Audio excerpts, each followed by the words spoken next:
Hello, আসসালামু আলাইকুম। এখন মনে হয় স্ক্রিনটা দেখা যাচ্ছে। আপনি একটু কমেন্ট করে জানাবেন যে স্ক্রিনটা দেখা যাচ্ছে। ডেভিডসনের স্ক্রিনটা রেসপিরেটরি সিস্টেমে আজকে সেকেন্ড ক্লাস।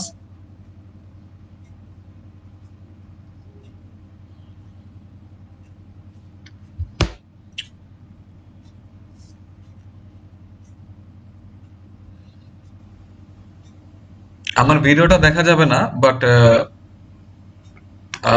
আপনার পিডিএফটা দেখা যাবে। সো আমরা যদি সব ঠিক থাকে তাহলে শুরু করতে পারি।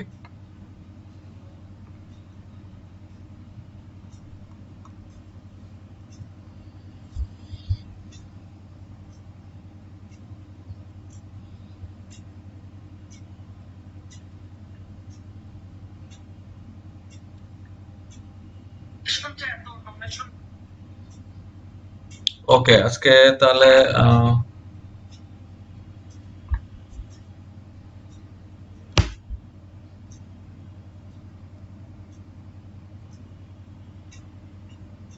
কথা শোনা যাচ্ছে তো? আমার কথা শোনা যাচ্ছে?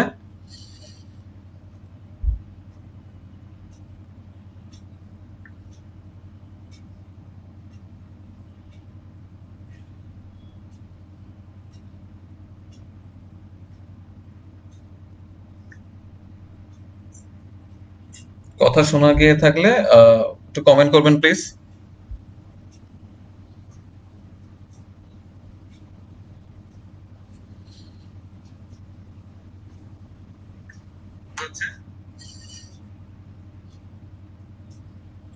ওকে, তাহলে আজকে আমরা শুরু করতে পারি। আচ্ছা, সরি একটু লেট হয়ে গেছে। তবে আজকেরটা একটু তাড়াতাড়ি শেষ হয়ে যাবে কারণ বেশি বাকি নাই।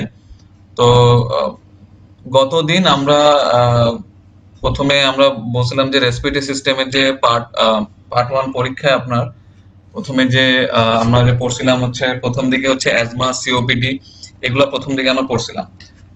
প্রথম দিকে যে ইম্পর্টেন্ট টপিক গুলোর মধ্যে ছিল হচ্ছে আপনার অ্যাজমা, সিওপিডি, ইনফেকশন, তারপর ইনফেকশনের মধ্যে হচ্ছে আপনার নিউমোনিয়া আর টিবি।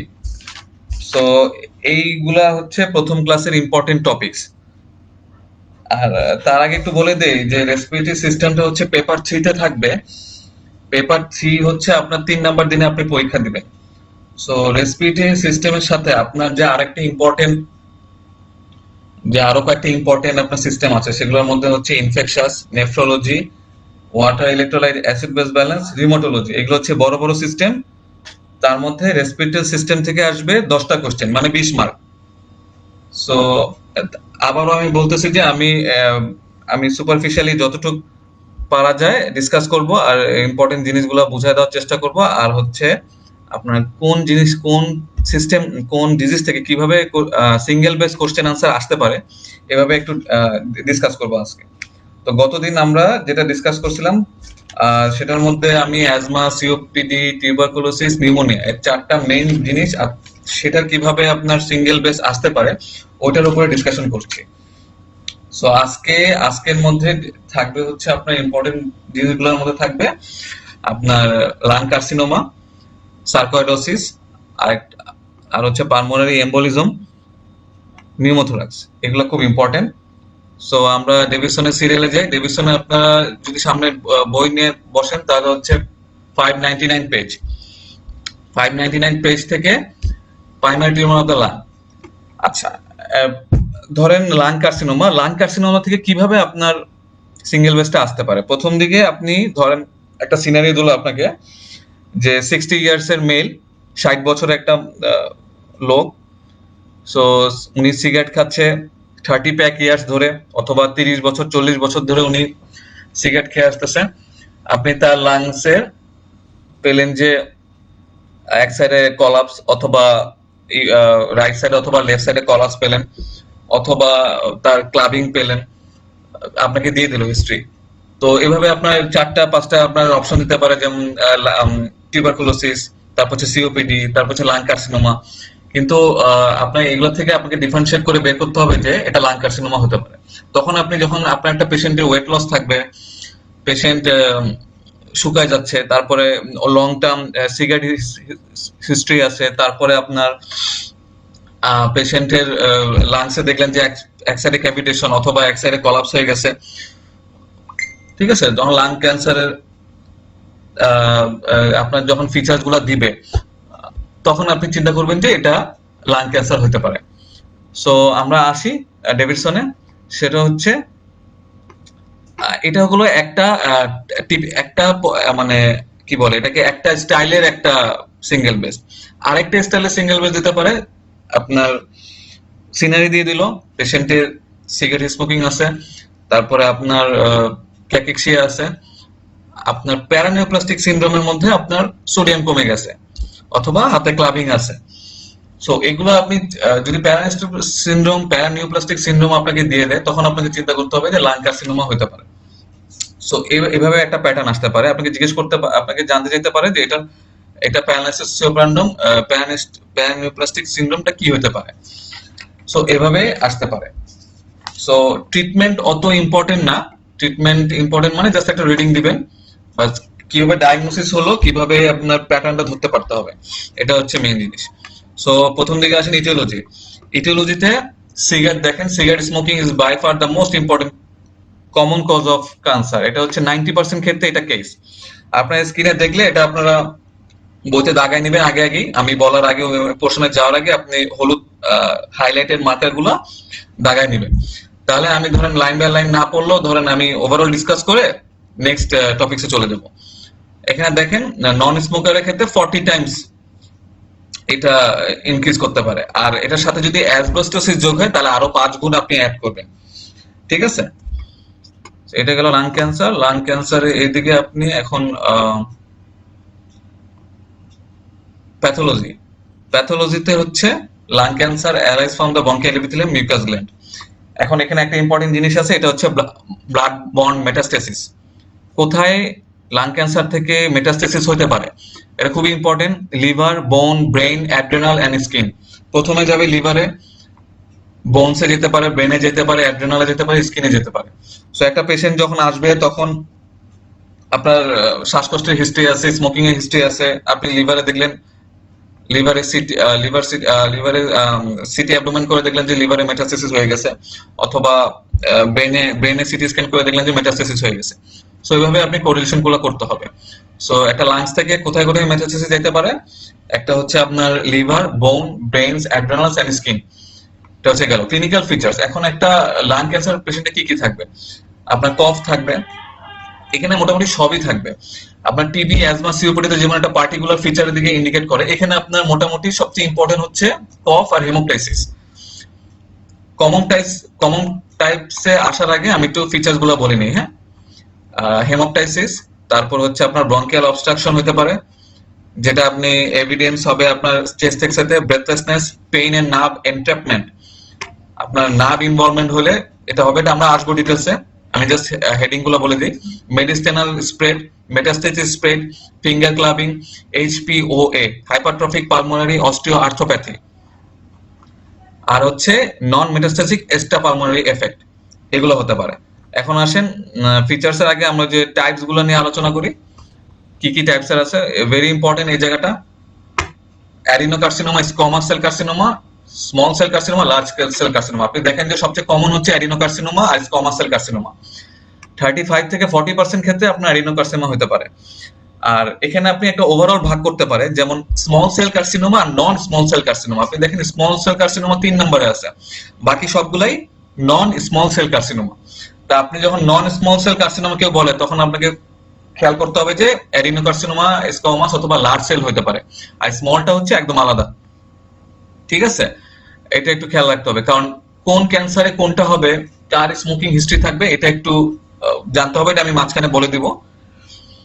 এখন আমরা ডেভিডসনে আসি। Causes of large bronchial obstruction, কি কি কারণে হতে পারে। ক্যান্সারের জন্য ব্রঙ্কিয়াল অবস্ট্রাকশন হতে পারে, তারপরে আপনার কোনো ফরেন বডি পার্টিকেল আটকায় গেলে, অথবা লিম্ফ নোড বড় হয়ে গিয়ে আটকায় দিতে পারে, মিউকাস জমে আটকায় দিতে পারে। রেয়ার কজ কিছু আছে, এগুলো পড়ে নেবেন, এই বক্সটা একটু দেখবেন।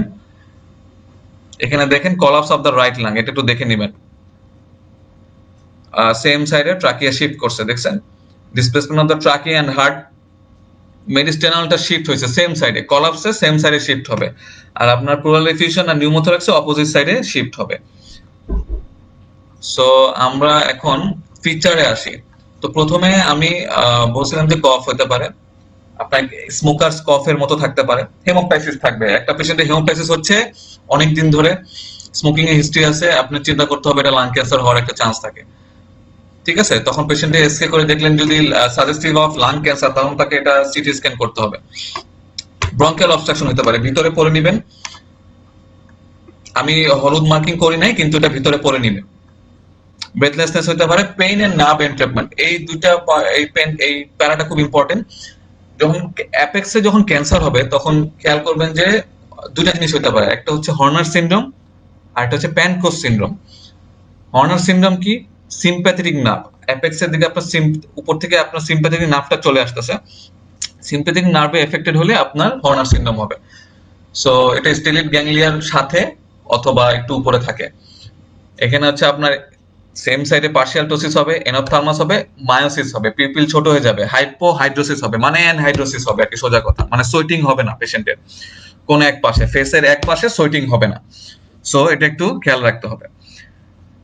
এরপর আসেন হচ্ছে প্যানক্রোস সিনড্রোম। প্যানক্রোস সিনড্রোমটা কি? আপনার ম্যালিগনেন্ট ডিস্ট্রাকশন যদি হয় রিবসের, তখন কিন্তু আপনার T1 আর সার্ভাইকাল 8 এবং থোরাসিক 1 C8 আর T1 রুটসে প্রেসার পড়ে, ব্রাকিয়াল প্লেক্সাসের লোয়ার পার্টে। আপনার অ্যাপেক্সে লাং টিউমার হলে আপনার ব্রাকিয়াল প্লেক্সাসের লোয়ার পার্টে, আপনার লোয়ার পার্টটা কি দিয়ে গঠিত? আপনার C8 আর T1 দিয়ে গঠিত ব্রাকিয়াল প্লেক্সাস। সো এই লোয়ার পার্টে এফেক্টেড হওয়ার কারণে আপনার হাতের ইনার সাইডে আপনার ওয়েস্টিং হবে, হাতের ইনার সাইডে পেইন হবে এবং স্মল মাসেল ওয়েস্টিং হবে হ্যান্ডে। সো এটা একটা ইম্পর্টেন্ট জিনিস। তো কোন একটা পেশেন্ট এরকম সিমটম নিয়ে আসছে, তাহলে আপনি চিন্তা করবেন যে অ্যাপেক্সে এটার লিশনটা থাকতে পারে, ক্যান্সারটা থাকতে পারে। আর তারপরে যাই হচ্ছে মেডিসিনাল স্প্রেড। আচ্ছা, মেডিসিনাল স্প্রেড হচ্ছে আপনার এটা যেমন খুবই ইম্পর্টেন্ট, যেমন একটা পেশেন্টের আপনি লাং ক্যান্সার অনেকদিন ধরে আপনি জানেন না, কিন্তু পেশেন্ট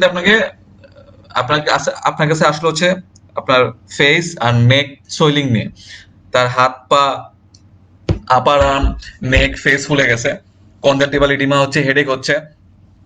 আপনি দেখলেন যে তার উপরের দিকে যে চেস্টের যে ভেইন গুলো আছে এগুলো ডাইলেট হয়ে গেছে, তাহলে আপনি কি চিন্তা করবেন? এটা superior vena CAVA syndrome, superior vena CAVA obstruction হয়ে গেছে। সো অ্যাপেক্সের টিউমার, এই জন্য আপনার সুপিরিয়র ভেনা কাভা অবস্ট্রাকশন হয়ে এটাকে আপনাকে এই সুপিরিয়র ভেনা কাভা সিনড্রোম তৈরি করতেছে। সো এই জিনিসটা খেয়াল রাখতে হবে। পেশেন্ট আপনাকে শুধু যে লাং ক্যান্সার নিয়ে আসবে এটা না, আপনাকে সুপিরিয়র ভেনা কাভা অবস্ট্রাকশন নিয়ে ইমার্জেন্সিতে আসতে পারে। আবার হচ্ছে আপনি দেখেন যে involvement of the left recurrent laryngeal nerve বা the left tumour of the left hilum, vocal cord paralysis. তো বোভাইন কফ হতে পারে, ভয়েস অল্টারেশন হতে পারে। পেশেন্ট ভোকাল কর্ড প্যারালাইসিস নিয়ে আসে, তাহলে আপনি চিন্তা করবেন যে left recurrent laryngeal nerve paralysis হয়েছে, টিউমার লেফট হাইলামে টিউমারটা আছে। আবার সুপ্রাক্লাভিকুলার নিড নোড ইনভলভমেন্ট হলে আপনার ইনভলভমেন্ট হতে পারে। সো এটা ডিটেক্ট করবেন কি দিবেন? Identified by using ultrasound. So এই প্যারা দুটো খুবই ইম্পর্টেন্ট। তারপর মেটাস্ট্যাটিক স্প্রেড যে কোনো জায়গায় করতে পারে। প্রথমে বলছিলাম যে মেটাস্ট্যাটিক স্প্রেড লিভারে হতে পারে, ব্রেনসে হতে পারে, অ্যাড্রেনালে হতে পারে। এখন আসেন ফিঙ্গার ক্রাবিং। তো লাং, আপনার ক্যান্সারের একটা ক্রাবিং এর একটা ইম্পর্টেন্ট কজ হচ্ছে লাং ক্যান্সার। আরেকটা হচ্ছে হাইপারট্রফিক পালমারি অস্টিওআর্থ্রোপ্যাথি। এখানে এটা হচ্ছে painful periostitis, distal tibia fibula radius আলনাতে হয়। সো এই প্যারাগুলো একটু রিডিং করবেন। আচ্ছা, এখন আসেন এই এক্সেটা।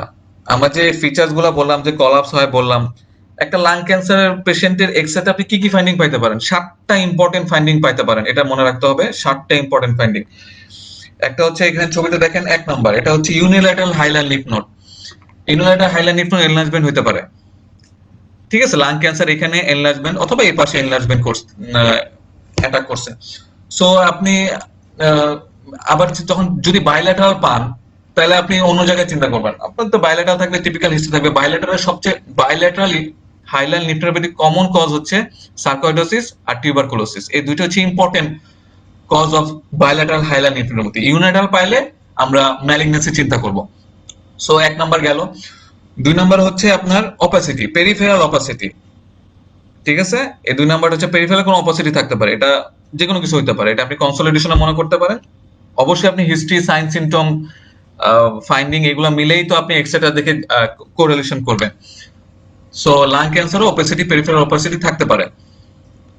3 নাম্বার হচ্ছে আপনার এই দেখেন কলাপস, বিভিন্ন ধরনের কলাপস হতে পারে, সেগমেন্টাল কলাপস, তারপর হচ্ছে আপনার লাং কলাপস, পুরোটাই কলাপস হতে পারে, অথবা লোবার কলাপস মানে একটা লোব কলাপস হয়ে গেল। তো সেম সাইডে ট্রাকিয়া, মেডিস্টেনাল শিফটিং হবে 3 নাম্বার। 4 নাম্বার হচ্ছে এটা হচ্ছে আপনার প্রলিফিশন। সো ম্যালিগন্যান্ট প্রলিফিশন হবে, হেমোরেজিক প্রলিফিশন হবে। 5 নাম্বার হচ্ছে আপনি যদি ছবি দেখেন তাহলে ইজিলি মনে থাকবে। 5 নাম্বার হচ্ছে প্যারাট্রাকিয়াল, ট্রাকিয়ার দুই পাশে যে lymph node, paratracheal lymph node. Paratracheal lymph node হচ্ছে আপার মেডিস্টেনাম জন্য ওয়াইডেনিং হবে। তো এরকম একটা এক্সরে দেখলে আপনার চিন্তা করতে হবে যে এই জায়গায় কোনো অ্যাপেক্সের টিউমার বা লিম্ফ নোড ইনভলভ করছে কিনা, কারণ এটা স্টেজিং এর ক্ষেত্রে, ট্রিটমেন্টের ক্ষেত্রে অনেক ইম্পর্টেন্ট এই লিম্ফ নোড স্টেজিং করা। তারপর 6 নাম্বার হচ্ছে আপনার দেখেন, 6 নাম্বার হচ্ছে আপনার ম্যালিগন্যান্ট পেরিকার্ডাল ইফিউশন, মানে প্লুরাল ইফিউশনও করতেছে, পেরিকার্ডাল ইফিউশনও করতেছে। দেখেন 6 নাম্বার হচ্ছে পেরিকার্ডাল ইফিউশন। 7 নাম্বার হচ্ছে আপনার হেমিডায়াফ্রাম এনলার্জ হবে। সো এক সাইডে হেমিডায়াফ্রাম এনলার্জ হবে। আর 8 নাম্বার, সরি 8টা পয়েন্ট ছিল, আমি 7টা বলছি, 8টা পয়েন্ট হবে। 8 নাম্বার হচ্ছে অস্টিওলাইটিক রিব ডিস্ট্রাকশন হবে। একটা ইম্পর্টেন্ট ফাইন্ডিং হচ্ছে রিব ডিস্ট্রাকশন হওয়া 8 নাম্বারে। সো এটা খুবই important.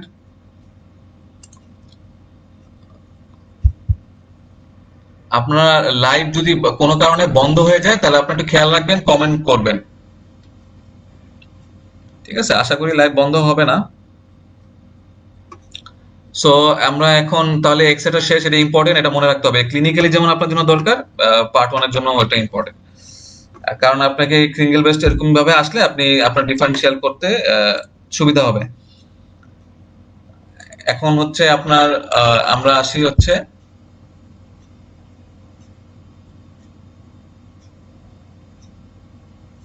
Non metastatic extrapulmonary manifestation of the lung cancer, paraneoplastic syndrome.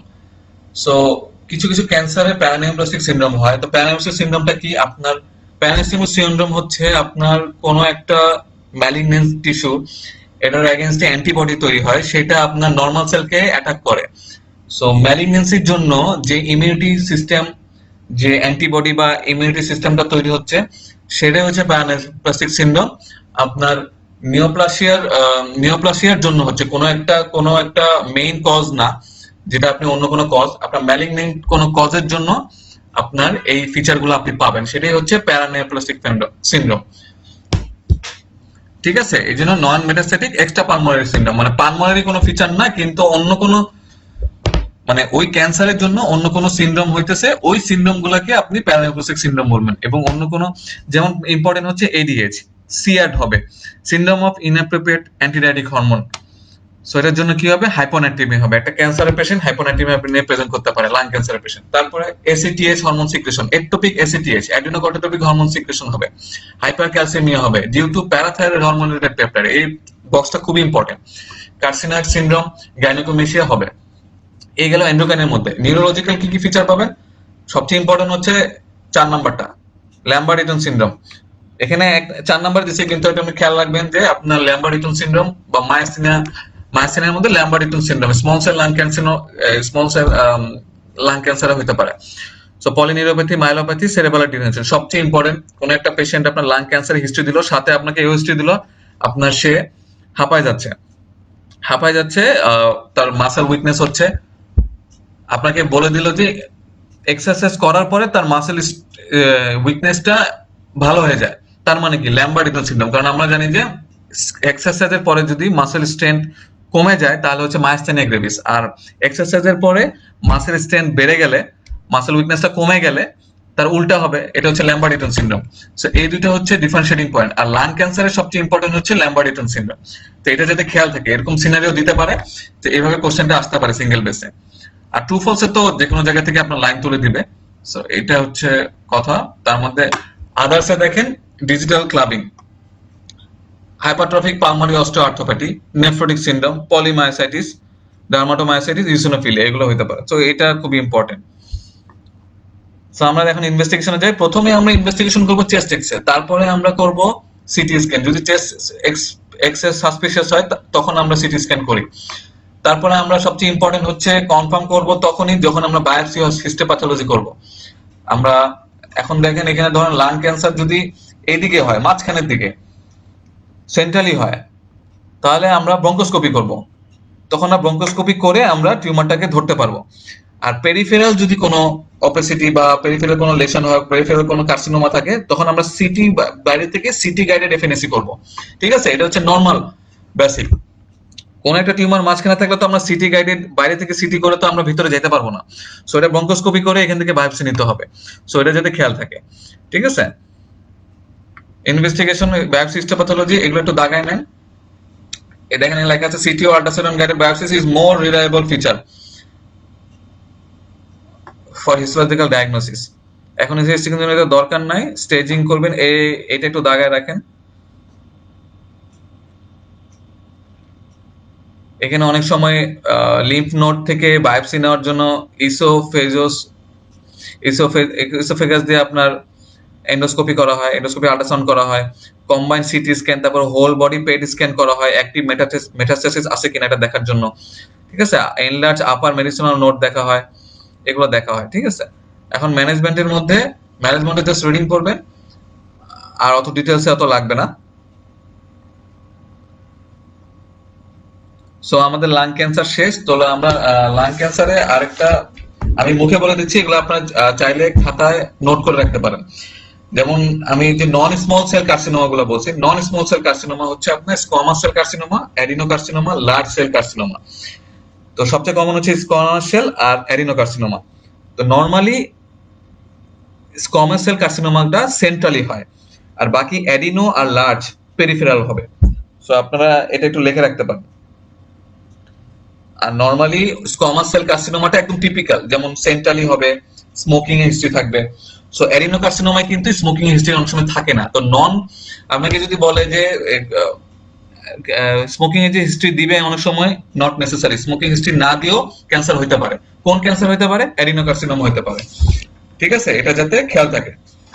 So এটা আমি মুখে বলে দিলাম, আপনি একটু লিখে রাখেন, বা ভিতরে পড়ার সময় যদি পান ওভাবে লিখে রাখবেন, দাগায় রাখবেন। ঠিক আছে, এখন আসেন আমরা মেইন ট্রিটমেন্টের মধ্যে ওভারঅল আমি একটু গাইডলাইন দিয়ে দিই। ট্রিটমেন্ট হচ্ছে মেইনলি সার্জারি আর কিউরেটিভ রেডিওথেরাপি, আর স্টেজিং এর জন্য আমরা করব সিটি স্ক্যান। এখন আসেন small cell carcinoma. Small cell কার্সিনোমাতে স্মোকিং এর হিস্ট্রি থাকবে না। কোথায় স্মোকিং হিস্ট্রি নিয়ে? অ্যাডিনোকার্সিনোমাতে। তাহলে আমরা নন স্মল সেল কার্সিনোমাটা বলছি। স্মল সেল কার্সিনোমা হচ্ছে আপনার স্মোকিং এর হিস্ট্রি থাকবে, এটাও কিন্তু আপনার সেন্ট্রালি টিউমারটা থাকতে পারে। সো এখানে আবার আপনার ল্যাম্বার্ট-ইটন সিনড্রোম থাকতে পারে, এডিএইচ মানে প্যারানেফ্রোপাস্টিক সিনড্রোম হিসেবে এডিএইচ থাকতে পারে, এসিটিএস থাকতে পারে, ল্যাম্বার্ট-ইটন সিনড্রোম থাকতে পারে। এটারও ট্রিটমেন্ট হচ্ছে আর্লি স্টেজে থাকলে সার্জারি, লেট স্টেজে চলে গেলে আমরা সার্জারি করব না। তখন আমরা কেমোথেরাপি, রেডিওথেরাপি এগুলো দিব। 4 সাইকেল 6 সাইকেল করে কেমোথেরাপি, রেডিওথেরাপি দিব। এটা ভিতরে লেখা আছে, আপনার রিডিং করার সময় জাস্ট ওষুধের নামগুলা কি কি কেমোথেরাপি দেওয়া হয়, ভিনক্যাস্টিন, এগুলা নামগুলা পড়ে রাখবেন, আর বেশি ডিটেইলসে পড়ার দরকার নাই। সো আমি লাং ক্যান্সার শেষ। লাং ক্যান্সারে হচ্ছে আপনার সিঙ্গেল বেস্টে কিভাবে আসতে পারে? প্যারানাইপ্লাস্টিক সিনড্রোম দিয়ে আসতে পারে। জানতে চাইলো প্যারানাইপ্লাস্টিক সিনড্রোমটা কি হবে, তারপরে জানতে পারলো স্মোকার দিয়ে কোনটা হবে, নন স্মোকার দিয়ে কোনটা হবে, এভাবে আসতে পারে। তারপরে আপনার ওভারঅল সিনারি দিয়ে দিও, আপনাকে ডায়াগনোসিস করতে হবে এটা লাং ক্যান্সার। অথবা চেস্ট এক্স থেকে আসতে পারে, যে চেস্ট এক্স কি কি ফাইন্ডিং পাবে, ওই যে 8টা পয়েন্ট বললাম ওইটা। ঠিক আছে, এটা ইম্পর্টেন্ট। এখন আসেন কজেস অফ মেরিস্টেমাল মাস, এটা জাস্ট একবার রিডিং করে যাবেন, আমি দাগায় রাখছি টিউমার অফ দ্য মেডিসিনের মধ্যে। এখন secondary tumour of the lung, এখানে দেখেন ওই বক্সের পাশেই ওই পেজটা হচ্ছে 603 603। সেকেন্ডারি টিউমার অফ দ্য কোন একটা প্রাইমারি সাইট থেকে আপনার লাংয়ে মেটাস্টেসিস হয়েছে, এটা কিন্তু প্রাইমারি না। আমরা এতক্ষণ পড়ছি প্রাইমারি লাং ক্যান্সার, এখন হচ্ছে সেকেন্ডারি লাং ক্যান্সার। মানে হচ্ছে প্রাইমারি কোনো কজের জন্য আমরা লাংয়ে মেটাস্টেসিস হচ্ছে। তো আমরা কখন বুঝবো যে লাংয়ে মেটাস্টেসিস হয়েছে, নট প্রাইমারি? আমি যখন পাবো, এখানে আমি দাগা রেখেছি দেখেন, মাল্টিপল বাইল্যাটারাল ওপেসিটি পাবো, সেকেন্ডারি ডিপোজিট হবে, তখনই আমি বুঝবো এটা হচ্ছে মেটাস্টেসিস হয়েছে এখানে। প্রাইমারি অরিজিন কোন কোন ক্যান্সারে হতে পারে? Breast cancer, kidney cancer, uterus, ovary, testis, thyroid, খুবই important. Also from osteogenic and sarcoma. So এই জিনিসটা খুবই important, breast, kidney, uterus, ovary, testis and thyroid. So এভাবে একটু মনে রাখতে হবে, প্রাইমারি সেকেন্ডারি। প্রাইমারিতে আমরা পড়ছিলাম যে প্রাইমারি লাং ক্যান্সার হলে মেটাস্টেসিস হয়ে কোকে যেতে পারে, ওখানে কি কি ছিল, লিভার, অ্যাড্রেনাল, ব্রেন, এগুলো ছিল। আর সেকেন্ডারি টিউমার মানে আমার অন্য কোনো জায়গা মানে ব্রেস্ট, কিডনি, ইউটেরাস, ওভারি, টেস্টিস, এসব জায়গা থেকে ক্যান্সার হয়ে মেটাস্টেসিস হয়েছে লাঙ্গে। ঠিক আছে, এটা যাতে খেয়াল থাকে। সো এটা লাগবে না, এগুলো লাগবে না। নেক্সট পেজে আসেন, 604 নম্বর পেজ। 604 নম্বর পেজে clinical feature of malignant mediastinal invasion, কি কি ফিচার নিয়ে আসতে পারে। আমি বলছিলাম ট্রাকিয়া, যেমন স্ট্রাইডর, ব্রেথলেসনেস, আপনার এই কফ, পালমোনারি কলাপস, এগুলো নিয়ে আসতে পারে। ইসোফেগাস, ইসোফেগাস আপনার লাং বড় হয়ে আপনাকে ইসোফেগাসকে আটকায় দিল, আপনার ঢোক গেলতে অসুবিধা হবে। Phrenic nerve palsy, diaphragmatic paralysis নিয়ে আসবে, শ্বাসকষ্ট নিয়ে আসবে, ফ্রেনিক নার্ভ পালসি হয়ে গেছে। তারপরে left recurrent laryngeal nerve, vocal cord palsy হয়ে গেছে। তারপরে আপনার অ্যাপেক্সের টিউমার হলো, সিম্পাথেটিক ট্রাঙ্ক হ্যাম্পার হলো, হর্নার সিনড্রোম। তারপরে হচ্ছে আপনার superior vena cava, emergency condition, non-pulsatile distension of the neck vein, subconjunctival edema, edema of the sinuses of the head, neck, dilatation of the anastomotic vein. So আমরা চিন্তা করব এটা superior vena CAVA নিয়ে আসছে। Pericardium, pericarditis, pericardial effusion নিয়ে হতে পারে। So এইগুলা ফিচার নিয়ে আসতে পারে একটা ক্যান্সার। সো এটা ইম্পর্টেন্ট, খেয়াল রাখবেন। Most common cause of medicinal lymph node is metastasis from the lung cancer. So এই লাইনটা খুব ইম্পর্টেন্ট, দাগায় রাখেন ওই বক্সের নিচেই। এখন আমরা নেক্সট পেজে চলে যাই, 605।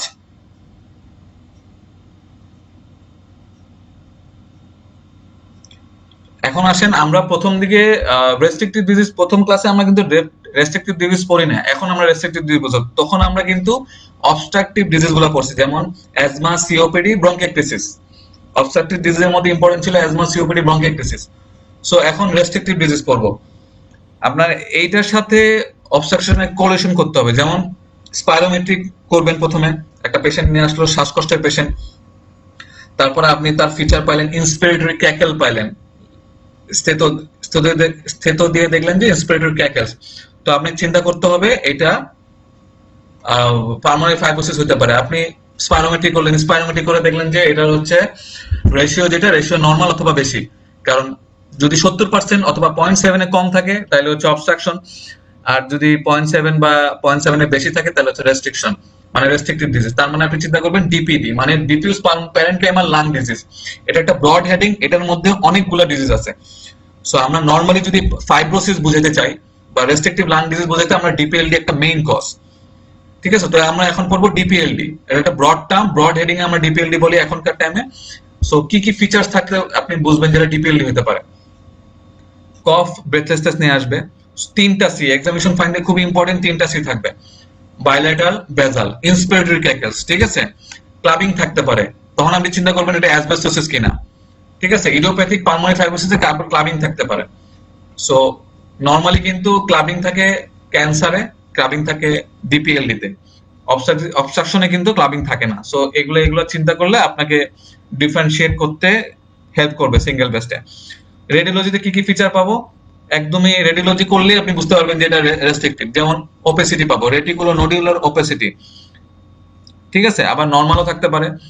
যখন এগুলো ওপেসিটি পাবেন, রেটিকুলো নোডুলার হবে, তখন আপনি সিটি স্ক্যান, এইচআরসিটি করতে হবে, হাই রেজলিউশন সিটি স্ক্যান করতে হবে।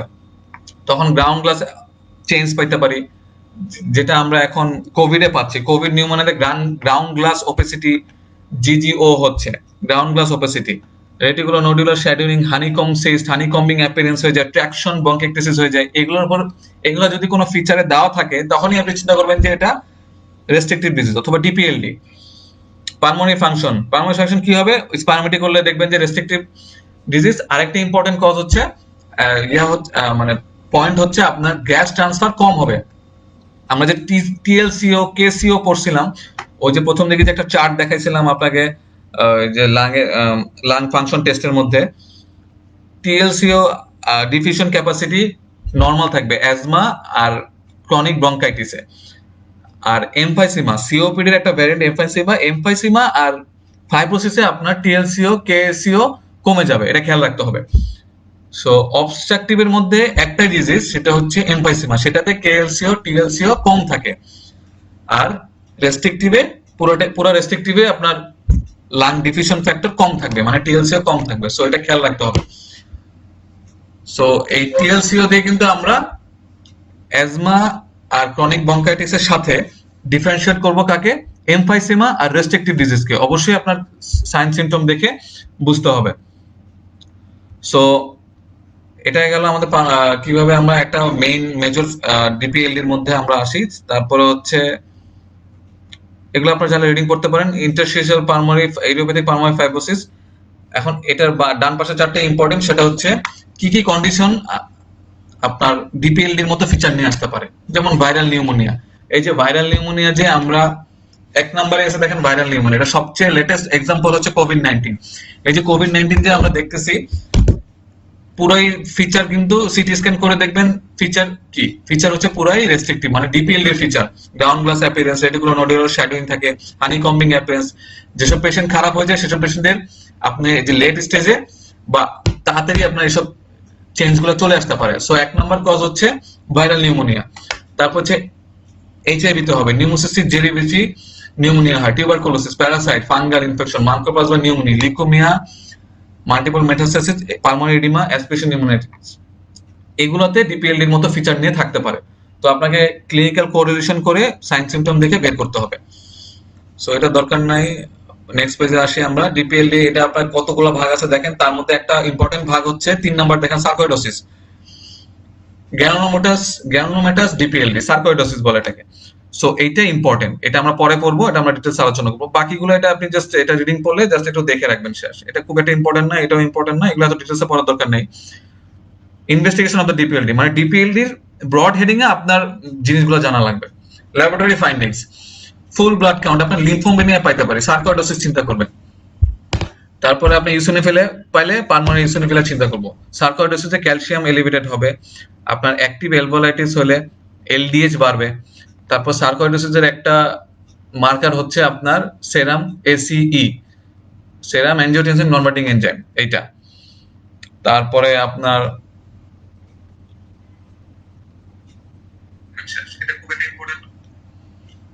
এখন হচ্ছে আমরা হ্যাঁ ইএসআর সিআরটি প্রোটিন এগুলো করব। রেডিওলজিটা আমি বলছিলাম, এখানে আপনারা দেখবেন যে এখানে সুন্দর ছবি দেওয়া আছে সিটি স্ক্যানার। এইচআরসিটি করছে, এইচআরসিটি করে দেখেন একদম আমরা কোভিডে যেরকম পেশেন্ট গুলা দেখি বাইল্যাটারাল পেরিফেরাল ওপেসিটি, এখানেও কিন্তু সেম লোয়ার জোনে দেখেন, লোয়ার জোনে peripheral opacity. Idiopathic pulmonary fibrosis lower জোনে হবে, এটা খেয়াল রাখতে হবে। কারণ ফাইব্রোসিস আপার জোনে কিছু ফাইব্রোসিস আছে, লোয়ার জোনে কিছু ফাইব্রোসিস আছে, এটাও আপনার মাথায় রাখতে হবে পড়ার সময়। সবচেয়ে ইম্পর্টেন্ট যেটা পার্ট 1 এ দিবে সেটা হচ্ছে ইডিওপ্যাথিক পালমোনারি ফাইব্রোসিস বা সার্কোইডোসিস। সার্কোইডোসিস আবার আপার জোনে হয়, এটা খেয়াল রাখবেন। আর নরমাল যে ফাইব্রোসিস ইডিওপ্যাথিক ফাইব্রোসিস এটা আপনার লোয়ার জোনে হয়, দেখেন লোয়ার জোনেই আছে। ওপেসিটি দেখেন, ওপেসিটি গুলো আছে। সো এভাবে দেখলে আপনার মনে থাকবে। রেডিওলজি বলা হয়ে গেছে, পালমোনারি ফাংশন টেস্ট বলা হয়ে গেছে। ব্রঙ্কোস্কোপি করে অ্যালভিওলার লেভেজ করলে আমরা এটা, হিস্টোলজি করলে আমরা সার্কোইডোসিসে হিস্টোলজি করলে আমরা কিন্তু গ্রানুলোমাটাস নেক্রোসিস পেতে পারি, তখন কিন্তু আমরা ওটাকে সার্কোইডোসিস একদম ডেফিনিট ডায়াগনোসিস। সো এগুলো করলে আমরা explore the other infection. Video assisted thoracoscopy, lung biopsy করতে পারি, লিভার বায়োপসি করতে পারি, ইউরিনারি ক্যালসিয়াম এক্সক্রিশন করতে পারি। এগুলো একটু পড়ে রাখলেন। ম্যানেজমেন্টটা দরকার নাই। এখন আমরা নেক্সট পেজ সার্কোইডোসিস চলে আসি। এখন রেস্ট্রিকটিভ ফিচারের মধ্যে সবচেয়ে ইম্পর্টেন্ট হচ্ছে একটা সার্কোইডোসিস। তো সার্কোইডোসিসের আমরা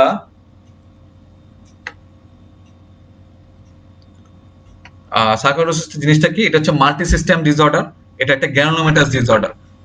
নন ক্যাজুয়েটিং গ্রানুলোমা থাকবে এখানে, এটা হচ্ছে ইম্পর্টেন্ট। এটা মেয়েদের বেশি হয়, ওমেনদের বেশি হবে থার্ড আর ফিফথ ডিকেডে, মানে 30 বছর 50 বছর এরকম দিকে পিক হয়। মানে 30-এর ঘরে অথবা 50-এর ঘরে যেসব পেশেন্ট ব্ল্যাক ওমেন, মানে আফ্রিকান ডিসেন্ট অথবা এশিয়াতেও যদি হয় তো সিভিয়ার হয়ে যায়। সো তখন আপনি চিন্তা করবেন সার্কোইডোসিস। যে একটা পেশেন্ট আসলো, এরকম হিস্ট্রি দিল, 30 বছর একটা মহিলা, বাইল্যাটারাল হাইলার নিফ্রিনোপ্যাথি আছে, বিএইচএল বাইল্যাটারাল হাইলার নিফ্রিনোপ্যাথি, সাথে আপনার ইরেক্টোমা নোডোসাম আছে। আপনি প্রথমেই চিন্তা করতে হবে এটা সার্কোইডোসিস, একদম চোখ বন্ধ করে। সো এটা খেয়াল রাখতে হবে আপনার। সো এভাবেই আপনার ডিফারেন্সিয়েট করতে হবে। এখানে আপনার বলবে না নরমালি যে ক্রিপেটেশন পাচ্ছি, এখানে আপনার এই প্যাটার্নে করতে পারে। পায়ে শিনে, মানে পায়ের দিকে শিন অফ দ্য টিবিয়াতে আপনি ইরেথ্রোমা নোডুসাম পাচ্ছেন, অথবা ইরেথ্রোমা রেসম বলো না, লাল লাল চাকার মতো দানা দানা পাচ্ছেন। এক্স রে করে দেখলেন যে বাইলেটারাল হাইলার লিম্ফ নোড, এ তো টিবিও হইতে পারে, কিন্তু টিবি না, কিন্তু আপনাকে আরো হিস্ট্রি দিল যে এটা নর্দার্ন ইউরোপ বা অথবা আপনার এশিয়ান ব্যাকগ্রাউন্ড থেকেই আসলো, 30 বছর বয়স। সো এর চিন্তা করতে হবে এটা সার্কোইডোসিস। সো এভাবে সার্কোইডোসিস ইম্পর্টেন্ট, এটা আপনি জায়গায় রাখছেন এভাবে। আবার কমন ভেরিয়েবল ইমিউনোডেফিসিয়েন্সি হলে এটার রেট বেড়ে যেতে পারে ডিজিজ হওয়ার।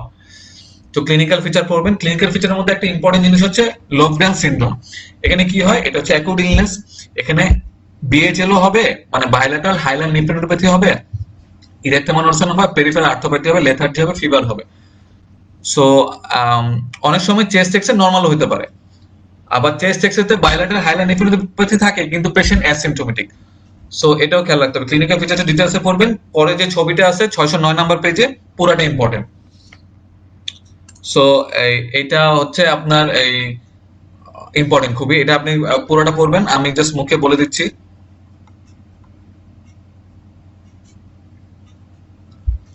এখন আসেন প্রেজেন্টেশন অফ দ্য সার্কোইডোসিস। প্রথমে হচ্ছে এটা ম্যাক্সিমাম মেজরিটি অফ দ্য ক্ষেত্রে সার্কোইডোসিসের পেশেন্ট অ্যাসিম্পটোমেটিক থাকে। আপনার রুটিন এক্সরে করতে যে আমরা দেখি যে বাইলেটারাল হাইলার লিম্ফোডেনোপ্যাথি, ঠিক আছে, সিমেট্রিক্যাল হাইলার লিম্ফ নোড গুলো বড় হয়ে গেছে। সো অ্যাসিম্পটোমেটিক থাকলে ট্রিটমেন্ট দরকার নাই, সিমটোমেটিক হলে তখন আপনি ট্রিটমেন্ট করবেন, এটাই হচ্ছে বেসিক কথা। তারপর রেসপিরেটরি সিমটম নিয়ে আসতে পারে, তারপরে মেইন পয়েন্ট ইরেথ্রোমা নোডুসাম আর্থালজিয়া নিয়ে আসতে পারে, অকুলার সিমটম নিয়ে আসতে পারে, ওই ছবি দেখে মিলাই মিলাই পড়বেন। লুপাস পার্নিও, স্কিন সার্কয়েড নিয়ে আসতে পারে, তারপর সুপারফিশিয়াল লিম্ফোডেনোপ্যাথি নিয়ে আসতে পারে। তারপরে এই পেশেন্টের আপনার ক্যালসিয়াম বেড়ে যেতে পারে, ডায়াবেটিক ইনসিপিডাস হতে পারে, ক্রেনিয়াল নার্ভ পালসি হতে পারে, এগুলো হতে পারে। সো আর এই পেশেন্টের ক্যালসিয়াম বেড়ে যায় কেন? কারণ আমরা জানি যে ম্যাক্রোফেজের এইখানে একটা রোল আছে। সো অ্যালভিওলার ম্যাক্রোফেজ থেকে আপনার ক্যালসিট্রায়ল বেশি বেশি করে ফর্মেশন হয়, ভিটামিন ডি এর যে অ্যাক্টিভ ফর্ম ক্যালসিট্রায়ল, এই ফর্মেশন হওয়ার কারণে ক্যালসিয়াম লেভেলটা বেড়ে যায়।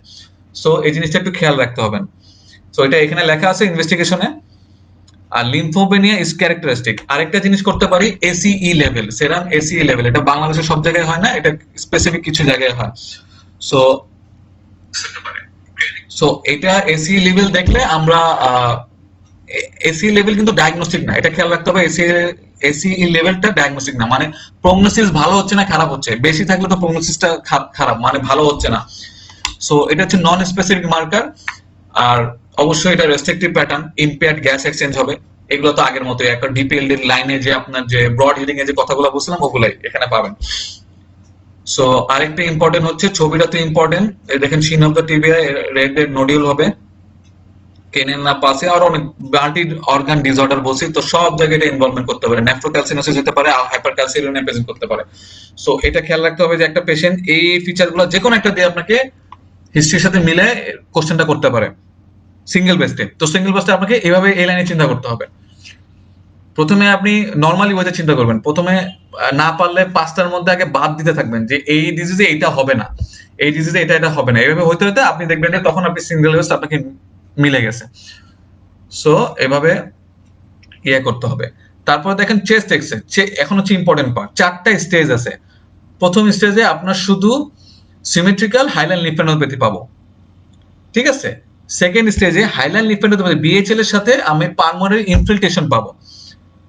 আবার 3 নম্বরে কোনো বিএইচএল পাবো না, পালমোনারি ইনফিল্ট্রেশন পাবো, শুধু পালমোনারি ইনফিল্ট্রেশন পাবো। 4 নম্বরে পালমোনারি ফাইব্রোসিস হয়ে যাবে, ওই যে হানিকম্বিং অ্যাপিয়ারেন্স, তারপরে হচ্ছে আপনার ট্র্যাকশন ব্রঙ্কিয়েক্টেসিস, এগুলো হতে পারে। ওই যে আপনি ডিপিএলডি যে চেস্ট এক্সরে আমি যে লেটার স্টেজে চেঞ্জ গুলো হয়, ground glass opacity, diffuse ground glass opacity, ওগুলো হয়ে যাবে, ওটাই হচ্ছে পালমোনারি ফাইব্রোসিস।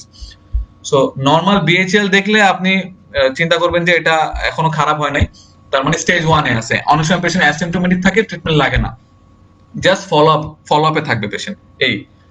সো এই জিনিসটা খেয়াল থাকতে হবে আপনাকে, এটাতেও কোশ্চেন করতে পারে। তো আপনাকে বলেই দিল যে এক্সরেতে আপনি পুরো সিনারিও দিয়ে বললো যে এক্সরেতে আপনি বিএইচএল আর পালমোনারি ইনফিল্ট্রেশন পাইছেন, তাহলে আপনি চেস্ট এক্সরেতে সার্কোইডোসিসে কোন স্টেজে আছে, স্টেজ 2। সো এই জিনিসটা মনে রাখা খুবই ইম্পর্টেন্ট। সো এই হলো এক্সরে আর সার্কোইডোসিস কিভাবে প্যাটার্নে আসতে পারে এইটা। আবারও এভাবে আসতে পারে যে পুরো সিনারিও দিয়ে বললো যে কোন কোন ফিচার পাবেন, অপশনে থাকলো ক্যালসিয়াম বেড়ে গেল, এটাও ইম্পর্টেন্ট। সো আপনাকে এটা দাগাইতে হবে ক্যালসিয়াম বেড়ে গেল। তারপরে সিঙ্গেল বেসে ট্রু ফলসে আসতে পারে ক্যালসিয়ামটা এই কজের জন্য বাড়ছে হাইপার সার্কোইডোসিসে। এটাও মনে রাখতে হবে যে অ্যালভিওলার ম্যাক্রোফেজের জন্য ভিটামিন ক্যালসিটলের লেভেল বেড়ে গেছে, সো ক্যালসিয়ামের লেভেল বেড়ে গেছে। আবার হাইপার ক্যালসিউরিয়াও হয়, এটাও মাথায় রাখতে হবে। সো এখন ইনভেস্টিগেশনের ইম্পর্টেন্ট পয়েন্ট হচ্ছে আমরা ডায়াগনোসিস, ডেফিনিট ডায়াগনোসিস করবো কিভাবে। ব্রঙ্কোস্কোপি করে হিস্টোপ্যাথোলজি নিয়ে দেখবেন যে কোবলস্টোন অ্যাপিয়ারেন্স হয়ে গেছে, নন ক্যাজেন্টিক গ্র্যানুলোমা পাবো, তাহলে ডেফিনেটলি বলতে পারবো এটা সার্কোইডোসিস। ব্রঙ্কিওলভাল ড্যামেজ করলে পাবো যে CD4 CD8 টি সেল রেশিও ইনক্রিজ করবে, ঠিক আছে। তারপরে এইচআরসিটি তো করবেনই, এইচআরসিটি করে যে reticulonodular opacity, perilymphatic distribution, centred bronchus bronchovascular bundle পাবো সাবপ্লুরাল এরিয়াতে। সো পেট স্ক্যান করলেও আপনার এক্সট্রা পালমোনারি ডিজিজ গুলো ধরতে পারবে। তো ম্যানেজমেন্টে দেখেন, ম্যানেজমেন্টে হচ্ছে এনএসএআইডি গ্লুকোকর্টিকয়েড ম্যানেজমেন্ট ইরাথেমা নোডোসামের জন্য, কারণ ব্যথা হয় এই জন্য। স্টেরয়েড প্রেডনিসোলন কখন দিব? যদি সিমটোমেটিক হয়। অ্যাসিমটোমেটিক হলে লাগবে না। যদি সিমটোমেটিক হয়, কাজকর্ম করতে পারতেছে না, বেশি ডিজিজটা গাঢ় হয়ে গেছে, তখন আমরা প্রেডনিসোলন দিব, স্টেরয়েড, ঠিক আছে। তো আমাদের সার্কোইডোসিসটা শেষ। এখন আসেন লাং ডিজিজ যেটা সিস্টেমিক ইনফ্লামেটরি ডিসঅর্ডার। এটার মধ্যে এটা আপনি জাস্ট রিডিং করবেন। এটার মধ্যে এই ছবিটা দেখেন, এটার মধ্যে রিউমাটয়েড আর্থ্রাইটিস আর সিস্টেমিক স্ক্লেরোসিসের যে পয়েন্টগুলো আছে এগুলো ইম্পর্টেন্ট। সিস্টেমিক স্ক্লেরোসিসের মেইন হচ্ছে ব্রঙ্কেকটেসিস হয়, এটা খেয়াল রাখতে হবে। আর আরএ হলে, রিউমাটয়েড আর্থ্রাইটিস হলে পালমোনারি ফাইব্রোসিস, নোডিউল, অনেক কিছু হয়। রিউমাটয়েড আর্থ্রাইটিস হলে আপনার অনেক সবই হবে মোটামুটি। এয়ারওয়েতে ব্রঙ্কিওলাইটিস, তারপরে প্যানকেমাতে ফাইব্রোসিস, নোডিউল, ইনফেকশন, আপার লোব ফাইব্রোসিস সবই হবে। প্লুরাতে প্রলিফেশন, নিউমোথোরাক্স সবই হবে। কিন্তু সিস্টেমিক স্ক্লেরোসিস সবচেয়ে ইম্পর্টেন্ট হচ্ছে ব্রঙ্কিওলাইটিস আর পালমোনারি ফাইব্রোসিস, এই দুইটা বেশি ইম্পর্টেন্ট এই জায়গার মধ্যে। সো তারপরে হচ্ছে আপনার এই লাইনটি ইম্পর্টেন্ট। নেক্সট পেজে আমরা চলে আসছি, 611 number page, 611। The combination of rheumatoid nodule and pneumoconiosis is Kaplan syndrome. Kaplan syndromeটা কি? আপনার আমাদের অকুপেশনাল ডিজিজ গুলো থাকে, সেটা হচ্ছে আপনার অকুপেশনাল যে অ্যাজমা অথবা অকুপেশনাল যে রেস্ট্রিক্টেড ডিজিজ গুলা, ওগুলা নিউমোকোনোসিস। একটা ফর্ম হচ্ছে নিউমোকোনোসিস, ওটার সাথে যদি রিউমাটয়েড নোডিউল থাকে, ওই পেশেন্টের রিউমাটয়েড আর্থ্রাইটিস আছে আগে থেকে, দুটো যদি একসাথে থাকে তখন আমরা কাপলান সিনড্রোম বলবো। এই লাইনটা একটু দাগায় দেন। Most serious manifestation of SLE হচ্ছে acute alveolitis, diffuse alveolar haemorrhage. So এটা একটু ইম্পর্টেন্ট। এখন আসেন পালমোনারি ইওসিনোফিলিয়া। পালমোনারি ইওসিনোফিলিয়ার খুবই ইম্পর্টেন্ট কজ, মানে কজ কি কি, এটা হচ্ছে খুব ইম্পর্টেন্ট।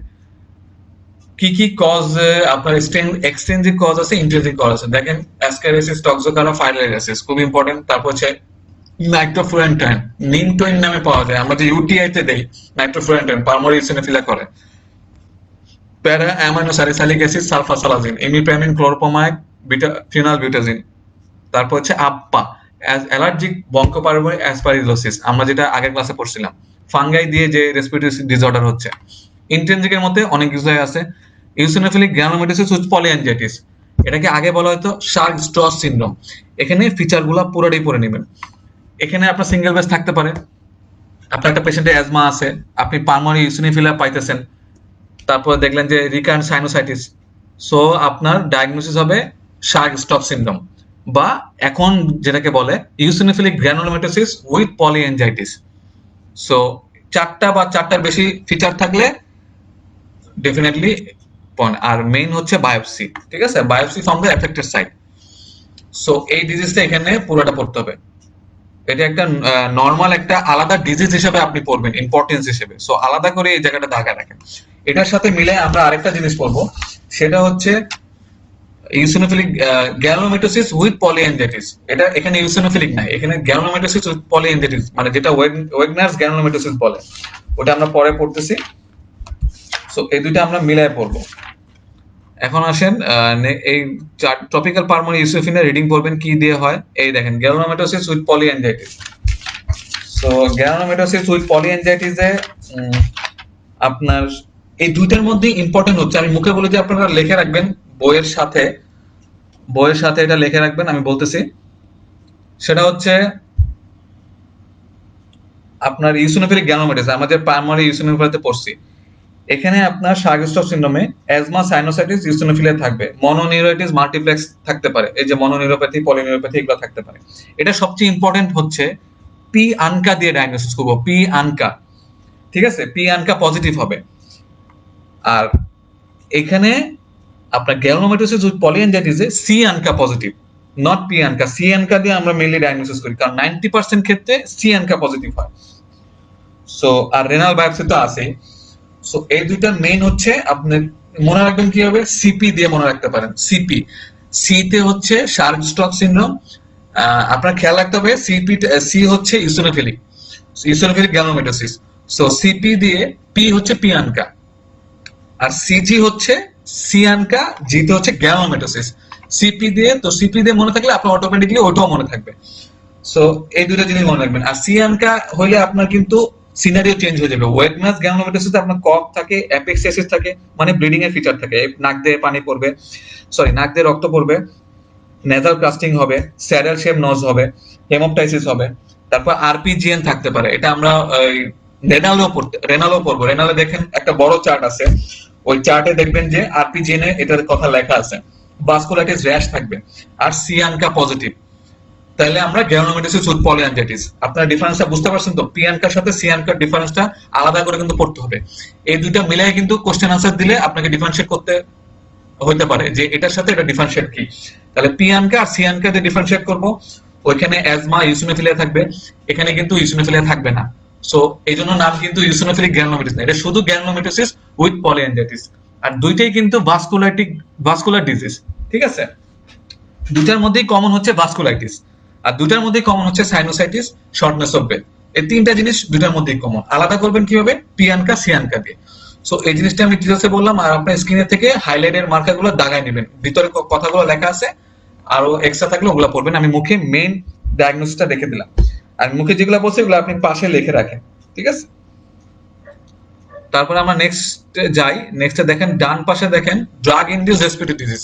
এটা পুরোটাই ইম্পর্টেন্ট। এর মধ্যে সবচেয়ে ইম্পর্টেন্ট হচ্ছে তিনটা: নন কার্ডিওজেনিক পালমোনারি এডিমার কজ, পালমোনারি ইওসিনোফিলিয়ার কজ যেটা আমরা আগেও পড়ছি, অ্যাজমার কজ। তো কোন কোন ড্রাগ এগুলা করতেছে?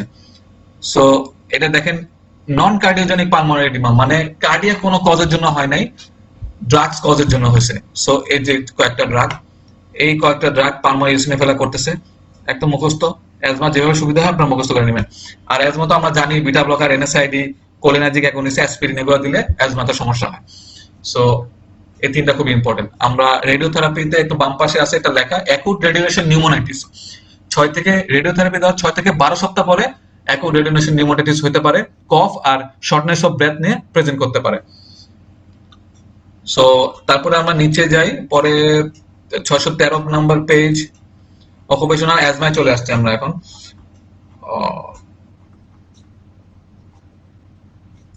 অ্যাজমা জাস্ট এগুলোর নামগুলো পড়তে পারেন, দরকার নাই আর বেশি।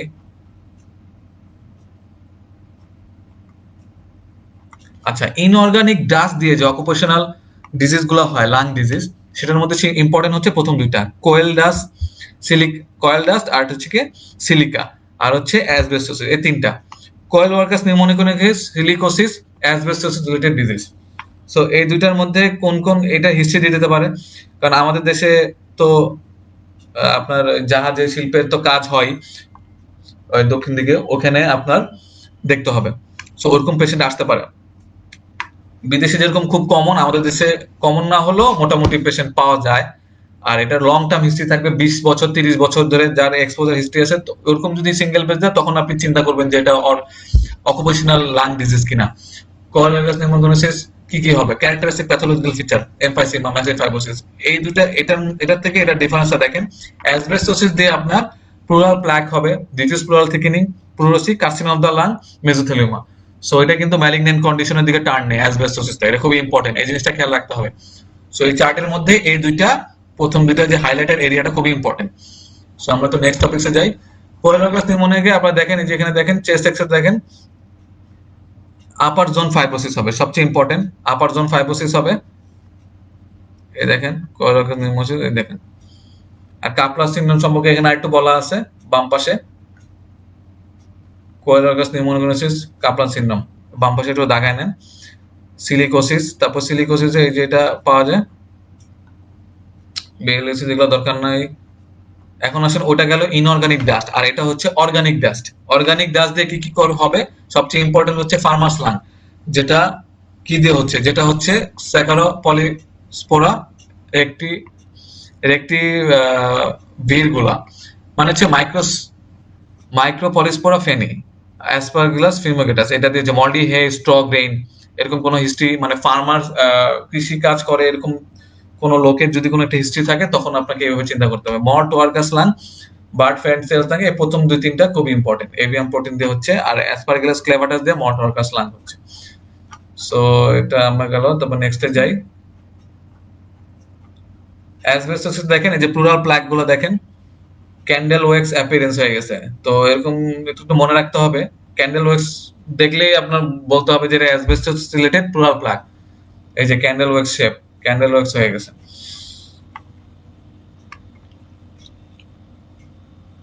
আচ্ছা, এখন হচ্ছে মেজোথেলিমিয়া, এটা হচ্ছে ওইটা একটা লাং ক্যান্সারের মতোই, এগুলো এত ইম্পর্টেন্ট না। এখন আসেন pulmonary vascular disease, pulmonary embolism. তো আমাদের অকুপেশনাল লাং ক্যান্সার শেষ, এখন পালমোনারি এম্বোলিজম। পালমোনারি এম্বোলিজম খুবই ইম্পর্টেন্ট, সিঙ্গেল বেস, এখান থেকে কোশ্চেন থাকবেই, হয় ট্রু ফলসে নাহলে সিঙ্গেল বেস্টে। আমাদের সময় সিঙ্গেল বেস্টে এখান থেকে কোশ্চেন আসছিল। সো আপনাকে একটা বললো যে কোন একটা পেশেন্টের রিস্ক ফ্যাক্টর, পার্মানেন্ট এম্বোলিজম অবশ্যই আপনার রিস্ক ফ্যাক্টরটা এখানে দেওয়া নাই, এই রিস্ক ফ্যাক্টর গুলো পড়বেন। এখানে দেখেন যে 80 to 90% রিস্ক ফ্যাক্টর আছে, 975 নাম্বার পেজ। আপনারা হেমাটোলজিতে আছে দেখবেন, ডিভিটি আর পার্মানেন্ট এম্বোলিজম এই দুইটা একসাথে রিস্ক ফ্যাক্টর দেওয়া আছে।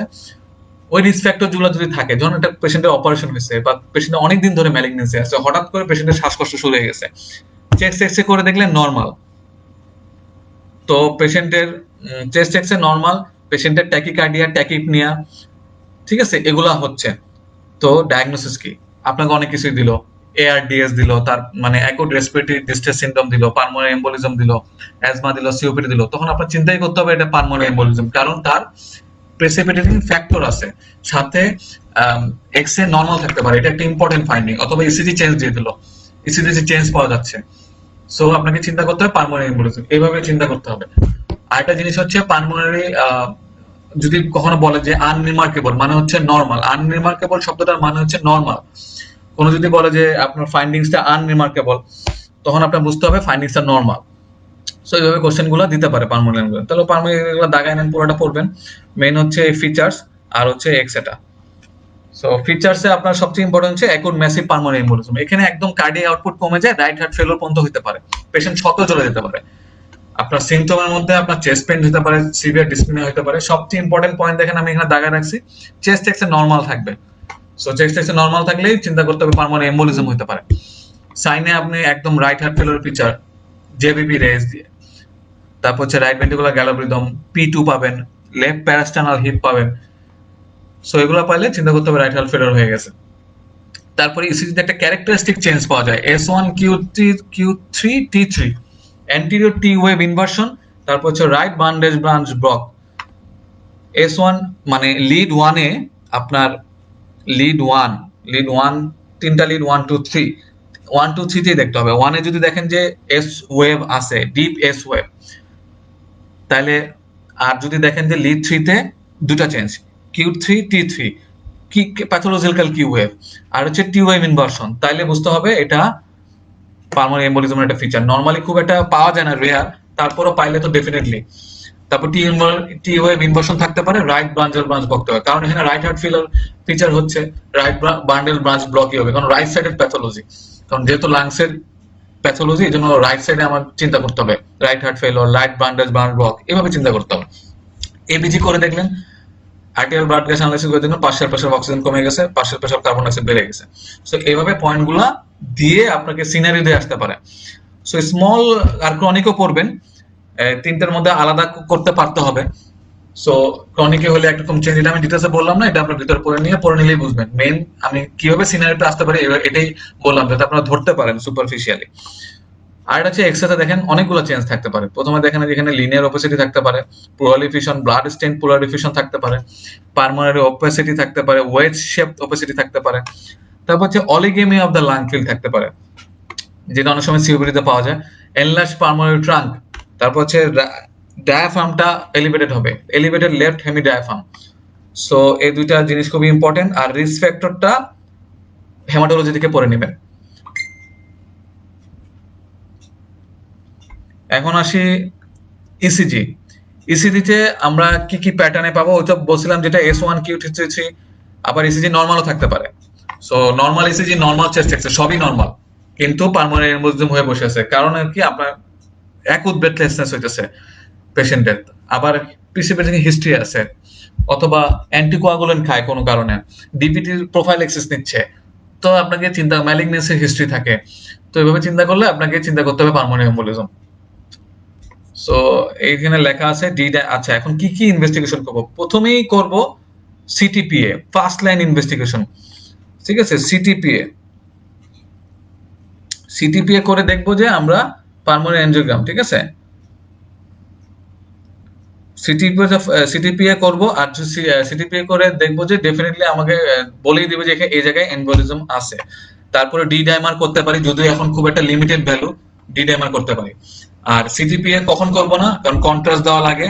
রেনাল ইম্পায়ারমেন্ট থাকলে সিটিপিএ করব না, তখন আমরা ভিকিউ স্ক্যানিং করতে পারি, ভেন্টিলেশন পারফিউশন মিসম্যাচ স্ক্যানিং, এটা করতে পারি। ঠিক আছে, সো এটা খেয়াল রাখতে হবে, কারণ সিটিপিএ তে কন্ট্রাস্ট দেওয়া হয়, রেনাল ফেলিওর পেশেন্টের ক্ষেত্রে এটা মাথায় রাখতে হবে, তখন আবার রেনাল ফেলিওর হয়ে পেশেন্ট মারা যাবে। এখন দেখেন, সাসপেক্টেড করলে কি কি করবেন? আগে ক্লিনিক্যাল রিস্ক অ্যাসেসমেন্ট করতে হবে, ডি ডাইমার লেভেল দেখতে হবে, পজিটিভ হলে হাই রিস্ক, হলে কনফার্ম, লো রিস্ক হলে আল্ট্রাসাউন্ড অফ দ্য লেগ, কারণ ডিবিটি থেকেই ম্যাক্সিমাম হয়। পেশেন্টের যদি বলেই দেওয়া থাকে যে ডিবিটি আছে তার, তাহলে তো হয়েছেই, আপনার পালমোনারি এমবোলিজম হওয়ার চান্স অনেক বেশি। তো আল্ট্রাসাউন্ড অফ দ্য লেগ করে দেখবো যে ডিবিটি আছে কিনা। সিটি পালমোনারি এনজিওগ্রাম, সিটিপিএ বা সিটি পালমোনারি এনজিওগ্রাম আর ভিকিউ স্ক্যানিং, এগুলো করতে পারি। আর আপনার কোনো রিস্কই নাই, ডি ডাইমার লেভেল লো, রিস্কও লো, সো ডিবিটি হবে না বা পালমোনারি এনজিওগ্রাম হবে না। আর একটা দেখেন, একটা ইম্পর্টেন্ট কোশ্চেন, যেটা ওয়ারফেরিন দিব না প্রেগন্যান্সিতে। পালমোনারি এমবোলিজম সাসপেক্ট করলে আমরা লো মলিকুলার ওয়েট হেপারিন দিব। ঠিক আছে, সো এটা একটু খেয়াল রাখতে হবে। আর এটা একটু দাগায় নেন, এই যে এখানে ইনভেস্টিগেশন টাইপের কথাবার্তা আছে। আর বেডসাইড ইকোকার্ডিওগ্রাফি আমরা করব।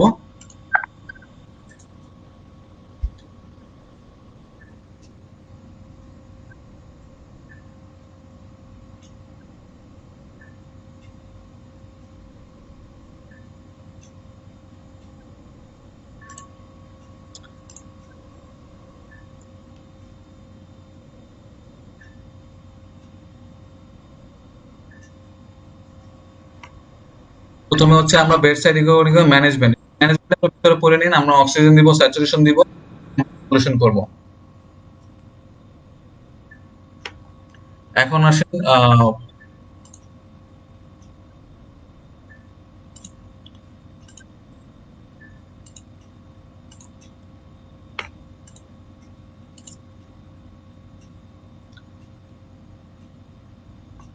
আচ্ছা আচ্ছা, স্ক্রিনটা তো দেখা যাচ্ছে, তাই তো? স্ক্রিনটা না দেখা গেলে আমাকে জানাবেন কমেন্টে। আচ্ছা, এখন আসেন পালমোনারি হাইপারটেনশন। আমরা শেষের দিকে আছি। পালমোনারি হাইপারটেনশন হচ্ছে খুব ইম্পর্টেন্ট, আপনাকে ডিটেলসে মোটামুটি পড়তেই হবে। সো এই জিনিসটা একটু খেয়াল রাখবেন। হ্যাঁ, পালমোনারি হাইপারটেনশনে প্রথম হচ্ছে,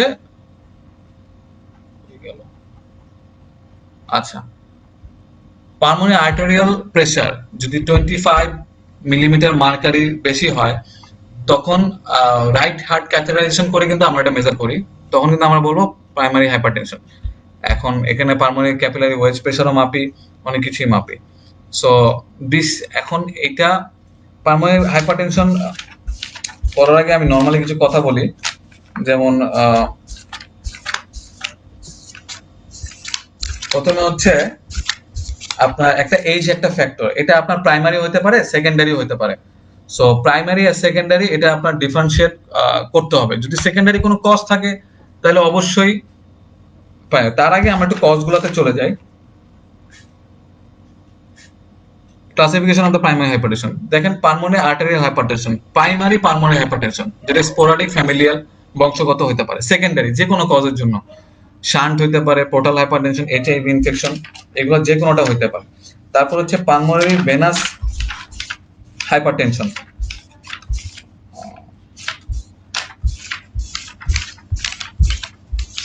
পালমোনারি ভেনাস হাইপারটেনশন, এটা হচ্ছে left sided atrial hypertension, left sided valvular heart disease, pulmonary venoocclusive disease, এগুলোতে হতে পারে। তারপরে এগুলো খুব মোস্ট ইম্পর্টেন্ট, সেকেন্ডারি কজে কোন কোন রেসপিরেটরি সিস্টেমে কোন কোন কজের জন্য আপনার পালমোনারি হাইপারটেনশন হচ্ছে। একটা হচ্ছে COPD, diffuse parenchymal lung disease, sleep disorder bleeding, alveolar hypoventilation. So COPD একটা পেশেন্টের থাকলে পালমোনারি হাইপারটেনশন হতে পারে। রেস্ট্রিকটিভ ডিজিজ, এই যে ডিফিউজ পালমোনারি লাং ডিজিজ, এগুলো যদি থাকে, আপনার স্লিপ অ্যাপনিয়া সিনড্রোম, অবস্ট্রাকটিভ ওএসএ যেটাকে বলে অবস্ট্রাকটিভ স্লিপ অ্যাপনিয়া সিনড্রোম, এগুলোতে আপনার পালমোনারি হাইপারটেনশন হতে পারে। তারপর patient high altitude chronic exposure যাদের আছে, যারা একদম উপরে মানে সি লেভেল থেকে অনেক উপরে, যেমন হাই অল্টিটিউডে থাকে, তাদের কিন্তু পালমোনারি হাইপারটেনশন হতে পারে। নিওনেটাল লাং ডিজিজ, সিভিয়ার টাইফয়েডস্কুলোসিস, এগুলা তো মেইন প্রথম 4-5টা ইম্পর্টেন্ট। সো এভাবে সিনারিওটা দিতে পারে, আপনার খেয়াল রাখতে হবে সেকেন্ডারি কজ কি কি হচ্ছে। So pulmonary hypertension caused by the chronic thromboembolic disease. So আমরা আগে বলছিলাম right heart failure, pulmonary hypertension হয়ে রাইট হার্ট ফেলিওর হচ্ছে ক্রনিক থ্রম্বোএমোলিক ডিজিজ, অ্যাকুটে না কিন্তু ক্রনিকে। সো এটা খেয়াল রাখতে হবে। সিকেল সেল ডিজিজও হতে পারে। আর inflammatory condition, extensive pulmonary ventilation. So pulmonary hypertension কজগুলো আমরা বললাম। এখন একটা পেশেন্ট আসলো আপনার 20, এটা আপনার প্রাইমারি পালমোনারি হাইপারটেনশন যেটা, সেটা হচ্ছে 20 থেকে 30 বছরের ওমেনদের হয়, মহিলাদের হয়। এটা এখানে লেখা আছে প্রথম লাইনে, দেখেন 20 থেকে 30 বছরের মহিলা পালমোনারি হাইপারটেনশন নিয়ে আসলে আপনাকে চিন্তা করতে হবে এই লাইনে। আপনার ক্লিনিক্যাল ফিচার কি? পুরো right heart failure feature, breathlessness, chest pain, fatigue, palpitation, syncope, JVP raised হবে। পালমোনারি হাইপারটেনশনে কিন্তু প্রমিনেন্ট এ ওয়েভ পাওয়া যায়। সো এটা একটু খেয়াল রাখতে হবে, প্রমিনেন্ট এ ওয়েভ। তারপর হচ্ছে parasternal heave, right left parasternal heave, right ventricular হাইপারট্রফির একটা সাইন। তারপর আপনি দেখলেন যে লাউড P2, পালপেবল P2, এগুলা থাকবে।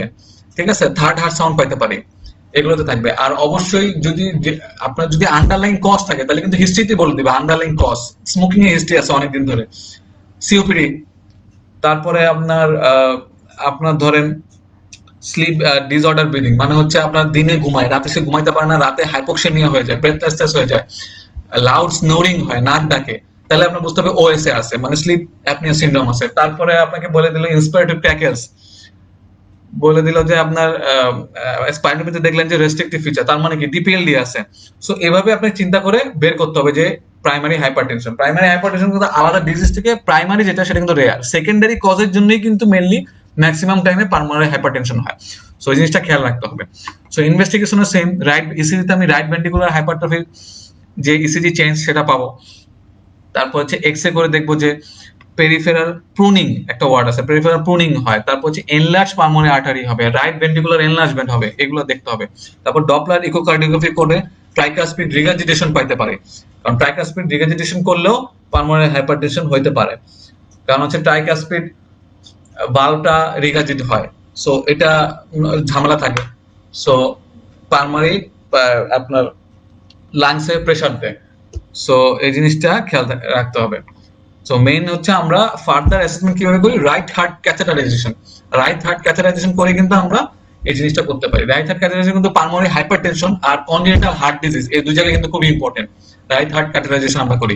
সো সিরিয়াসে যখন আমরা কনজেনিটাল হার্ট ডিজিজ করবেন, তখন দেখবেন যে রাইট হার্ট ক্যাথেটারাইজেশন করে আমরা কিন্তু কনজেনিটাল ডিজিজটা অনেকটা মেজার করতে পারি, অক্সিজেন স্যাচুরেশন, এটা পড়বেন। সো আর ম্যানেজমেন্ট কি হবে, ম্যানেজমেন্ট এখানে আমি দাগায় রাখছি, এগুলো একটু দাগায় নেন। আমি 3টা ড্রাগ দিব না, এটা একটু ডান পাশে এই জায়গায় লিখে রাখবেন। আমি এখানে ওভারঅল দাগাই দিছি, নাইট্রেট, বিটা ব্লকার আর সাইক্লিজিন, এই 3টা ড্রাগ কিন্তু আমরা পালমোনারি হাইপারটেনশন দিব না, এটা খেয়াল রাখতে হবে। কি কি আমরা ইউজ করব, প্রোস্টাসাইক্লিন, ইনফিউশন এপোপ্রোস্টেরনল, তারপর হচ্ছে আইলোপ্রোস্ট, এন্ডোথেলিন মেডিয়েটেড ভেজোকনস্ট্রিকশন। কারণ প্রাইমারি হাইপারটেনশনের একটা কজই হচ্ছে, মানে একটা প্যাথোলজি হচ্ছে আপনার এখানে ভেজোকনস্ট্রিকশন হইতেছে। ঠিক আছে, তো ভেজোকনস্ট্রিকশন হয়ে হাইপারটেনশন করতেছে। তো এটা ভেজোডাইলেটেশন করে কে কে, বোজেন্টিন, এগুলা।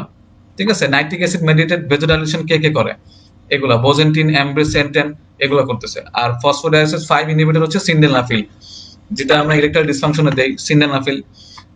ঠিক আছে, এগুলা আমরা ইউজ করতে পারি, ক্যালসিয়াম চ্যানেল ব্লকারও ইউজ করতে পারি। সো দিব না কোন কোন ড্রাগ, নাইট্রেট, সাইক্লিজিন, বিটা ব্লকার, এটা ট্রু ফলসে আসতে পারে। সো ম্যানেজমেন্টের মধ্যে এটা ইম্পর্টেন্ট। সো আমাদের পালমোনারি হাইপারটেনশন গেল। পালমোনারি হাইপারটেনশনের কোশ্চেন গুলো এভাবে আসতে পারে, সেকেন্ডারি কজের সিনারিও দিয়ে বললো রাইট হার্ট ফেলিওর ফিচার আছে এভাবে। ঠিক আছে? সো এটা খেয়াল রাখতে হবে। এখন আসেন অবস্ট্রাকটিভ স্লিপ অ্যাপনিয়া সিনড্রোম। এটা ছেলেদের বেশি হয়, মেন 30 থেকে 60 বছরের মধ্যে বেশি হয়, ককেশিয়ান পপুলেশনে বেশি হয়। কি হতে পারে? ডে টাইম স্লিপিনেস, ঠিক আছে? তারপর কি রোড ট্রাফিক অ্যাক্সিডেন্ট চান্স থাকে, ঠিক আছে? ইটিওলজির মধ্যে পুরাটাই পড়বেন, আমি এখানে দাগায় রাখছি প্রিডিসপোজিং ফ্যাক্টর গুলো এখানে। তো কি কি কি কি থাকতে পারে, যেমন কোন পেশেন্টের অ্যাক্রোমেগালি আছে, যেমন ম্যাক্রোগ্লসিয়া মানে কি, জিহ্বা বড়, যাদের জিহ্বা বড় থাকে যেমন অ্যাক্রোমেগালি, তারপর হচ্ছে হাইপোথাইরয়েডিজম, তাদের আপনার জিহ্বাটা ভিতরে গিয়ে আপনার ফ্যারিংসে ব্লক করে দেয়। ফ্যারিংসে ব্লক করে দিলে রাতের বেলা আপনার শ্বাস নিতে কষ্ট হয়, পেশেন্ট উঠে যায়, হাইপোক্সেমিয়া হয়। এই জন্য কিন্তু এসব পেশেন্টের আমরা সিপ্যাপ ইউজ করি, continuous positive airway pressure use করি। সিপ্যাপ মেশিন আলাদা পাওয়া যায়, বাইপ্যাপ আর সিপ্যাপ। বাইপ্যাপ কিন্তু ইউজ হয় সিওপিডি তে, এটা কিন্তু খেয়াল রাখবেন, আর সিপ্যাপ ইউজ হয় অবস্ট্রাকটিভ স্লিপ অ্যাপনিয়া সিনড্রোমে। সো এটা খেয়াল রাখতে হবে, বাইপ্যাপ আর সিপ্যাপ মিলাই ফেলেন না। বাইপ্যাপটা হচ্ছে সিওপিডি তে আমরা যখন নন ইনভেসিভ ভেন্টিলেশন যেটাকে বলি, এনআইভি বলছিলাম সিওপিডি তে পড়ানোর সময়। সো এনআইভি যখন দেই মানে হচ্ছে, এনআইভি মানেই হচ্ছে আমরা বাইপ্যাপ দেই পেশেন্টটাকে আইসিইউতে নেওয়ার আগে। আর এটার আর স্লিপ অ্যাপনিয়া সিনড্রোমের ট্রিটমেন্টই হচ্ছে রাতের বেলা সিপ্যাপ নিয়ে ঘুমাবে। সো পলিসomnography করবে, একটা ট্রেসিং আছে, এই ট্রেসিং করে আমরা এটা ডায়াগনোসিস করতে পারি। সো প্যাথোলজিটা হচ্ছে আপনার ফ্যারিংসটা ব্লক করে দিবে, জিহ্বাটা ভিতরের দিকে গিয়ে সফট প্যারেটের দিকে গিয়ে ফ্যারিংসটা ব্লক করে দিবে, এখানে লেখা আছে। সো স্নোরিং হবে, লাউড স্নোরিং হবে, পেশেন্ট পার্টনার বলবে যে পেশেন্ট লাউড স্নোরিং করে। আর হচ্ছে দিনের বেলা ঘুমায়, পেশেন্টের মাঝে মধ্যে শ্বাসকষ্ট হয়ে যায়, পেশেন্ট জেগে যায়।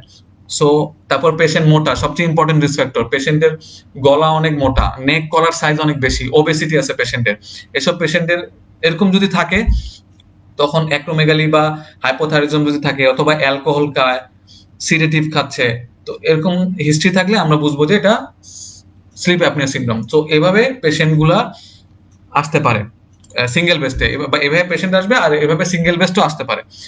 সো এভাবে যদি পেশেন্টটা দেয়, আপনাকে চিন্তা করতে হবে obstructive sleep apnoea syndrome. So ইনভেস্টিগেশনের মধ্যে overnight studying of the breathing, oxygenation, sleep quality দেখেন, ডায়াগনস্টিক পলিসomnography বলে এটাকে, ঠিক আছে? এটা না দেখানো আছে কয়টার বেশি হলে আমরা ডায়াগনোসিস করব। ম্যানেজমেন্ট ওই একই, সিপ্যাপ, আর কিছু জানার দরকার নেই, জাস্ট জেনে রাখেন এখানে সিপ্যাপ দাগায় রাখছে, ঠিক আছে? তারপরে আসেন ল্যারিঞ্জিয়াল ডিসঅর্ডার, এগুলো দরকার নাই। প্লুরাল ডিজিজ, নিউমোথোরাক্স, আমাদের শেষ টপিকস হচ্ছে নিউমোথোরাক্স। নিউমোথোরাক্সের আপনার প্রথমে হচ্ছে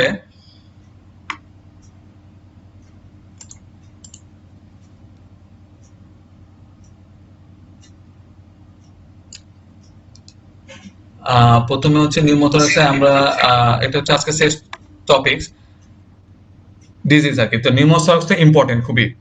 সো নিউমোথোরাক্সের আপনি মানে হচ্ছে আপনার প্লুরাল স্পেসে এয়ার জমছে, প্লুরাল স্পেসে পানি জমনা প্লুরাল এফিউশন, প্লুরাল স্পেসে বাতাস জমলে নিউমোথোরাক্স।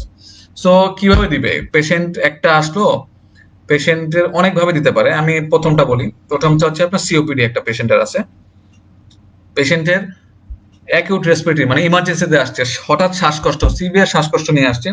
আপনি লাংসে দেখলেন যে এক side breath sound diminished, chest X ray করে দেখলেন trachea shifted, opposite side shifted to the opposite side, lung breath sound diminished মানে এক সাইডে শিফট হয়ে গেছে, পেশেন্টের সিওপিডি আছে। তখন আপনি কি চিন্তা করবেন? নিউমোথোরাক্স। কারণ আপনি রিম অফ এয়ার, চেস্ট ওয়াল, এটা তো দেখেই বলে দিতে পারবেন যে আপনার, এই যে আপনি চেস্ট এক্সরে দেখলেন, আপনি যে প্রথম দিকে ডেভিসনের ছবিটা আছে, ছবিটাতে দেখলে আপনি বুঝতে পারবেন যে প্রথম দিকে, একদম প্রথম দিকে সেকেন্ড পেজেই শুরু থেকে দেখবেন রাইট নিউমোথোরাক্স দিয়ে একটা পেশেন্টের এক্সএস, ওই এক্সএসে দেখবেন যে এটা হচ্ছে চেস্ট ওয়াল, এটা হচ্ছে গিয়ে লাং এর মার্জিন। সো এই দুইটার মধ্যে যে গ্যাপ, সেটা হচ্ছে রিম অফ এয়ার, কতটুকু এয়ার জমছে, রিম অফ এয়ার, এটা আমরা মেজারমেন্ট করি 1 সেন্টিমিটার, 2.5 সেন্টিমিটার অথবা 2 সেন্টিমিটার। 1 সেন্টিমিটার হলে আমরা যদি 0.5 সেন্টিমিটার হয় তাহলে আমরা বলবো 15%। আর যদি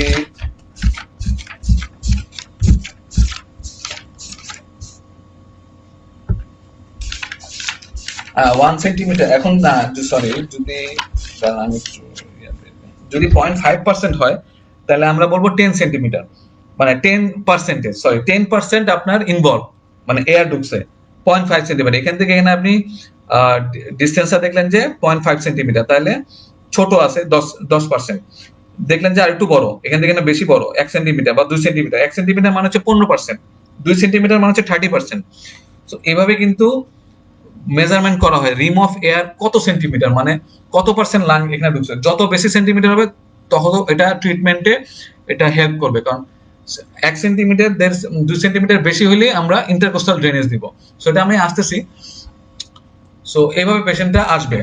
সো দেখলেন যে এক সাইডের breath sound diminish, trachea shifted to the opposite side, তারপরে হচ্ছে আগে থেকে সিওপিডি, অথবা টল, লম্বা, থিন একটা মেল, ঠিক আছে, তার কোনো সিওপিডি কোনো হিস্ট্রি নেই, হঠাৎ রেসপিরেটরি ডিস্ট্রেস নিয়ে আসলো, ব্রেথ সাউন্ড ডিমিনিশ, তারপরে রিম অফ এয়ার দেখলেন, এখানে আপনি রিম অফ এয়ার দেখলেন, তখনই আপনি বুঝবেন যে এটা নিউমোথরাক্স ডায়াগনোসিস। সো ডায়াগনোসিস করাটা ইজি হবে। এখন আসেন আরেকটা প্যাটার্ন মানে হচ্ছে ট্রিটমেন্ট হিসেবে আপনি কোন কোন প্রাইমারি কজে কিরকম ট্রিটমেন্ট দিবেন, সেকেন্ডারি কজে কিরকম ট্রিটমেন্ট দিবেন, আর্ট্রোজেনিক হলে কিরকম ট্রিটমেন্ট, তারপর টেনশন নিউমোথরাক্স হলে কিরকম ট্রিটমেন্ট, এটা আমরা সামনে ডিসকাস করবো। আমি জাস্ট প্যাটার্ন গুলো বলে দিলাম। সো এইভাবে নিউমোথরাক্সের কোশ্চেন গুলো আসতে পারে। সো এখন আমরা ডিভিশনে চলে আসি। সো এখানে রিডিং পড়বেন, highlighted area, classification of the pneumothorax. দেখেন স্পন্টেনিয়াস আর ট্রমাটিক। ট্রমা হলে তো বুঝলেন চেস্ট ওয়াল ইনজুরি হয়েছে, বাতাস ঢুকে গেছে।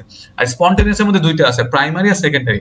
প্রাইমারি হচ্ছে স্ল্যাব স্মল প্লুরাল ব্রেথ, যেটা কোনো সেকেন্ডারি কজ নাই, সেটাই হচ্ছে প্রাইমারি, কোনো আন্ডারলাইং ডিসঅর্ডার নাই, সেটাই হচ্ছে প্রাইমারি।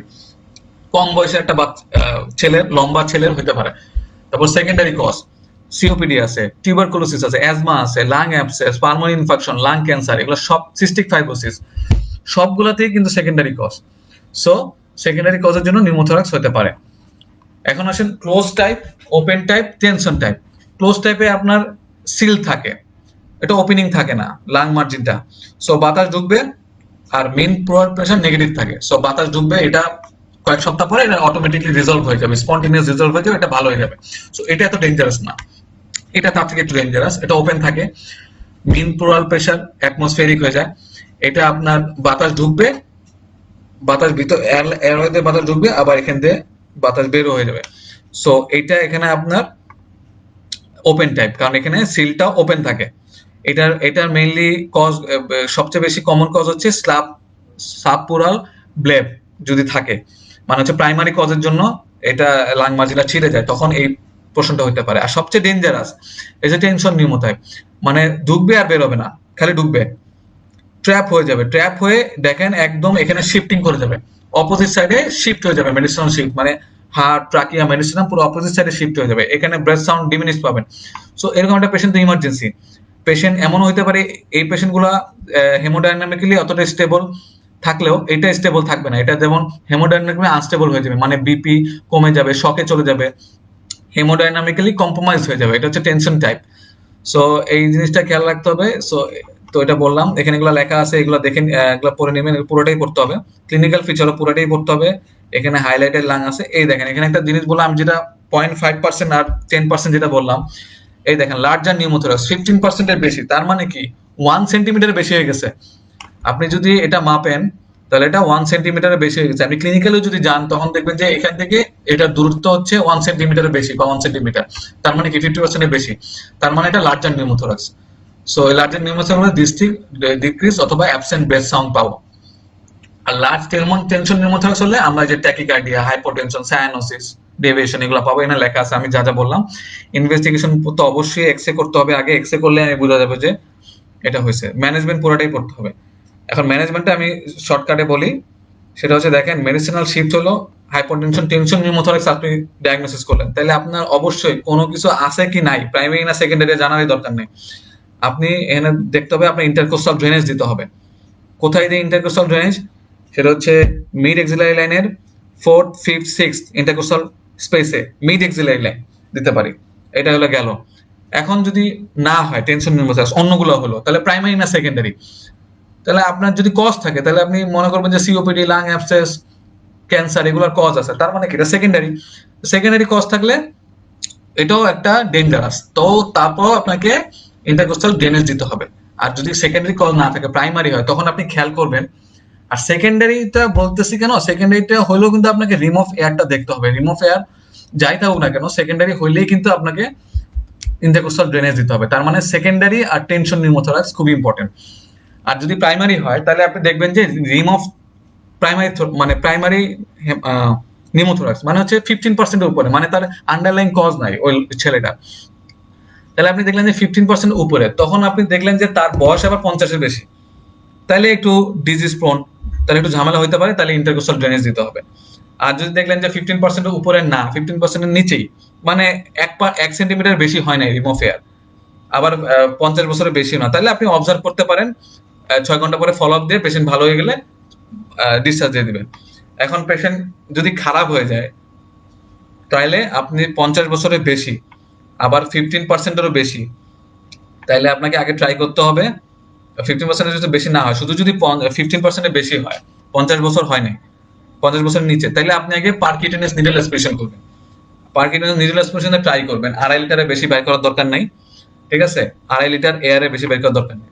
সো যদি দেখেন যে পারকিউটেনিয়াস নিডল অ্যাসপিরেশন করেও আপনি দেখলেন যে এটা ভালো হচ্ছে না, তখন আপনি ওয়াটার ইন্টারকোস্টাল ড্রেনেজ দিবেন। আর যদি ভালো হয়ে যায় তাহলে অবজার্ভ করে ডিসচার্জ দিয়ে দেবেন। দেখেন দুই পাশে দুইটা অ্যারো দিয়ে লেখা আছে। সো এভাবে আপনাকে দিতে হবে। তো ইন্টারকোস্টাল ড্রেনেজ কই করে? ইন্টারকোস্টাল ড্রেনেজ হচ্ছে মিড ক্লাভিকুলার লাইনের সেকেন্ড ইন্টারকোস্টাল স্পেস, ঠিক আছে? মিড ক্লাভিকুলার আর 16 ফ্রেঞ্চ ক্যানুলা দিয়ে করা হয়। 2.5 লিটারের বেশি বের করা দরকার নাই। সো আবার সাথে অক্সিজেন দিবেন বা এবিজি দেখবেন, তারপর হচ্ছে অক্সিজেন দিবেন, হাই ফ্লো অক্সিজেন দিয়ে পেশেন্টটাকে স্টেবল রাখতে হবে। সো মেইন ট্রিটমেন্ট হচ্ছে আমার চেস্ট ওয়াল ড্রেনেজ। চেস্ট ওয়াল ড্রেনেজ হচ্ছে সবচেয়ে ইম্পর্টেন্ট। সো এটা হচ্ছে ইম্পর্টেন্ট আপনার 15% আর রিম অফ এয়ার। 15% মানে রিম অফ এয়ার হচ্ছে আপনার 1 সেন্টিমিটার, মানে ওই লাং মার্জিন আর চেস্ট ওয়াল থেকে আপনি যে ডিস্টেন্সটা সেটা, ঠিক আছে? এইগুলো আমার নিউমোথোরাক্স। সো এখানে আপনার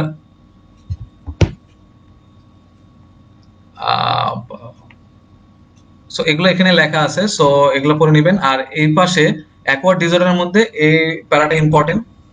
বাইল্যাটারাল ডায়াফ্রামেটিক ইউকিনেস কোথায় হয়? গুলেনবারি সিনড্রোম, মাসকুলার ডিস্ট্রফি, এগুলোতে হতে পারে, এসএলইতে হতে পারে, পলিমায়োসাইটিস হতে পারে। আর সবচেয়ে ইম্পর্টেন্ট হচ্ছে এই ছকটাও important, causes of elevation of a hemidiaphragm, phrenic nerve palsy, তারপর হচ্ছে eventration of the diaphragm, pulmonary infection, subphrenic abscess, কোন অ্যাবসেস থাকলে হতে পারে হেমি ডায়াফ্রাম, এটা ইম্পর্টেন্ট। সো এই চ্যাপ্টারে এটাই শেষ। সো আমি এটা শেষ হওয়ার পরে আরেকটা জিনিস বলি, ইম্পর্টেন্ট জিনিস হচ্ছে acute medicine. So acute medicine থেকে আপনারা যেটা পড়বেন সেটা হইতেছে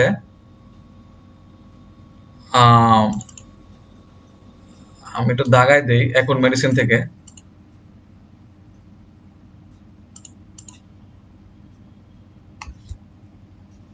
অ্যাকুট মেডিসিন থেকে আমি একটু দাগায় দিব।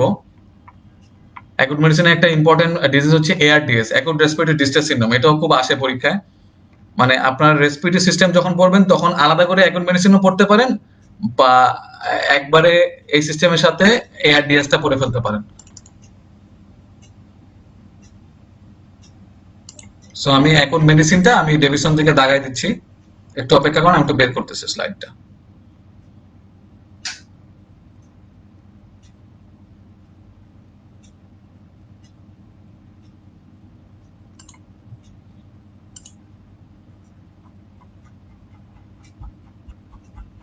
আপনারা যে অ্যাকুট মেডিসিন যে চ্যাপ্টার আপনারা দেখতে পারতেছেন মনে আশা করি।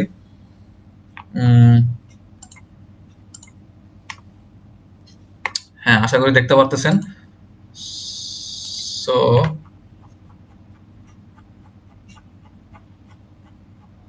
এখানে দেখেন, এখানে অনেক ইম্পর্টেন্ট জিনিস আছে। এটা হচ্ছে সিভিএস এর সাথে আপনারা পড়বেন। এই যে চেস্ট পেইনের কজ, চেস্ট পেইনের ডিফারেন্সিয়েশন, এটা কিন্তু নতুন এডিশনে এইভাবে চেঞ্জ করছে। আগের এডিশনে কিন্তু এইভাবে, আগের এডিশনে এই জিনিসটা অ্যাকুট মেডিসিন ছিল না। আগের এডিশনে এই জিনিসগুলো আপনার বিভিন্ন সিস্টেমের সাথে অ্যাড করে দিচ্ছে। যেহেতু অ্যাকুট মেডিসিন মানে আপনার অ্যাকুটলি যে সিমটম গুলো হচ্ছে ওগুলো আপনার আলাদা করে দিচ্ছে। তো এই চ্যাপ্টারটা খুবই ইম্পর্টেন্ট। দেখেন এলিভেটেড সেরাম ট্রপোনিন, এগুলো আমি বলবো না, এগুলো খুবই ইম্পর্টেন্ট। সিবিএস এর সাথে এগুলো পড়ে নেবেন। এখন অ্যাকুট ব্রেথলেসনেস, এটা রেসপিরেটরির সাথে পড়বেন। এখানে আমি বলতেছি অ্যাকুট ব্রেথলেসনেস পুরোটা পড়বেন। So clinical features of the acute breathlessness, কি কি পেশেন্ট আসতে পারে এটা পুরোটা পড়বেন, কারণ আমি সবগুলোই ডিসকাস করছি। সাইকোজেনিক ভেন্টিলেশন এগুলো ডিসকাস করছি, ম্যাসিভ পালমোনারি পালমোনারি এডিমা, তারপর হচ্ছে আপনার acute respiratory severe asthma, acute exacerbation of COPD, pneumonia, metabolic acidosis, এগুলো সবগুলাই কোন ফিচার আমি ডিটেইলসে ডিসকাস করছি। এগুলো আপনার আরো পড়বেন যাতে আপনার সিঙ্গেল বেস্টে হেল্প হবে। সো তারপরে যাই সিনকপ, এটা আপনার নিউরোলজির সাথে পড়বেন, সিএনএস এর সাথে, সেন্ট্রাল নার্ভাস সিস্টেমের সাথে। আমি রেসপিরেটরি পোর্শনটা এই জায়গা থেকে আমি দেখাই দিচ্ছি।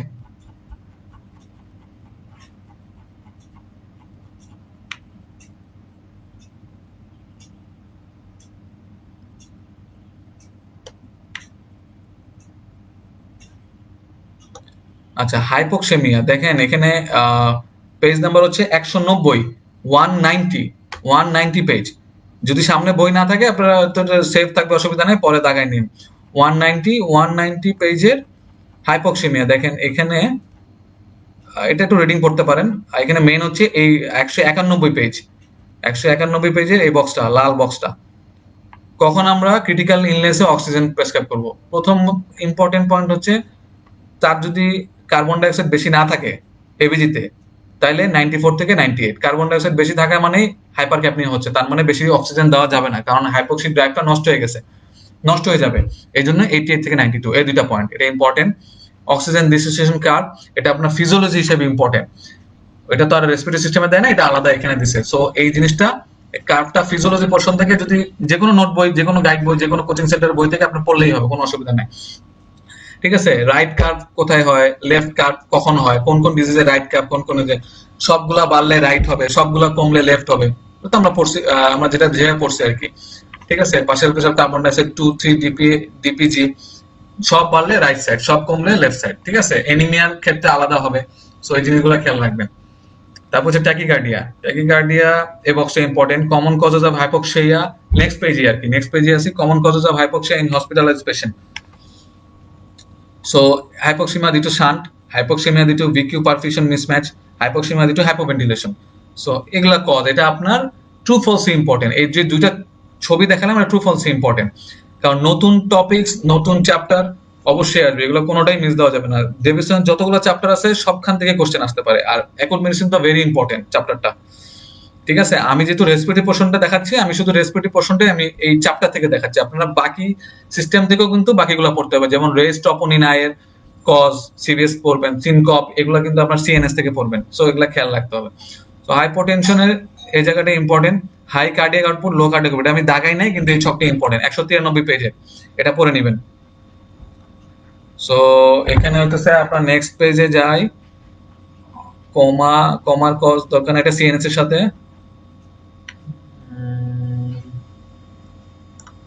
আচ্ছা, সেপসিস 6 এগুলা আপনার ইনফেকশনের সাথে পড়তে হবে সেপসিসটা। এখন আসেন acute respiratory distress syndrome, page number 198, এটা খুবই important. Acute respiratory distress syndrome, Berlin definition of ARDS, এখানে অনেকগুলো ডেফিনেশন আছে। ঠিক আছে, অ্যাকুট রেসপিরেটরি ডিস্ট্রেস সিনড্রোমের আপনার অনেকগুলো আপনার গাইডলাইন ফলো করে ইউকে তে অথবা বাংলাদেশে।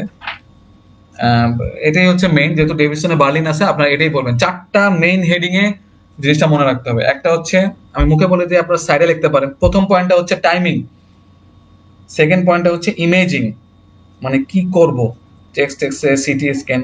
3 নাম্বার পয়েন্ট হচ্ছে ইডিমার উপরে ভিত্তি করে, ইডিমা। 4 নাম্বারটা হইতেছে অক্সিজেনেশনের উপরে ভিত্তি করে। তাহলে চারটা মেইন পয়েন্টে আমরা এআরডিএস দেখব।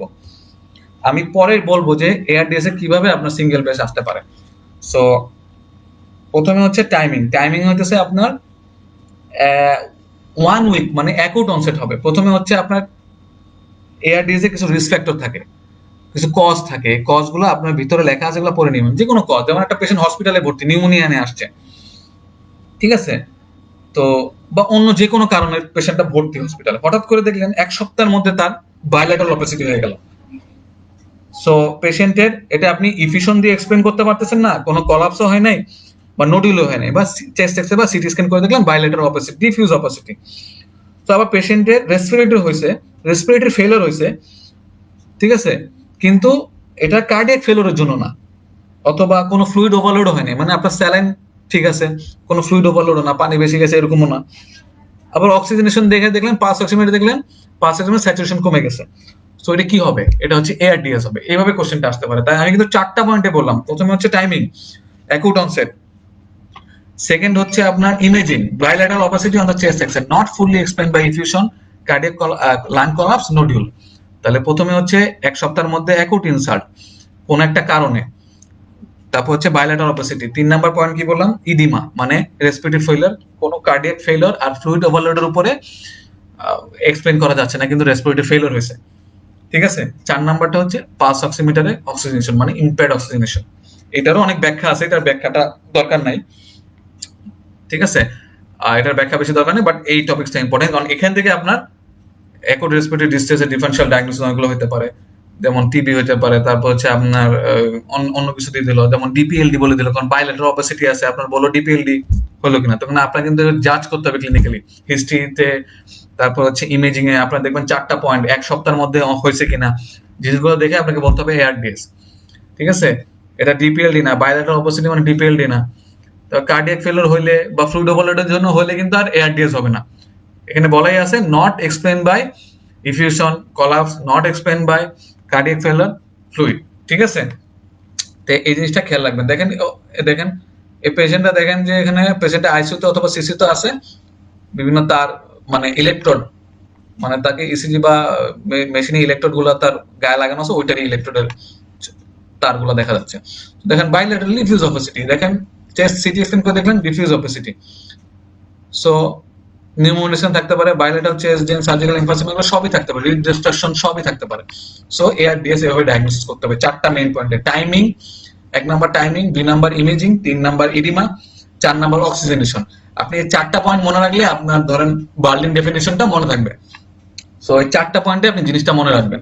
এটা তো লেখা নাই, এটা ছোট করে এখানে লিখে রাখেন, আমি যেটা বলছি এটা লিখে রাখেন, তাহলে আপনার পড়তে সুবিধা হবে। সো এআরডিএস এটা determine the severity of the ARDS, এটা সিভিয়ারিটি ডিটেক্ট করে, এটা খুব একটা দরকার, এটা আপনি রিডিং করতে পারেন, মাইল্ড মডারেট সিভিয়ার, এটা রিডিং পড়লেই হবে। সো তারপরে যাই আমরা হচ্ছে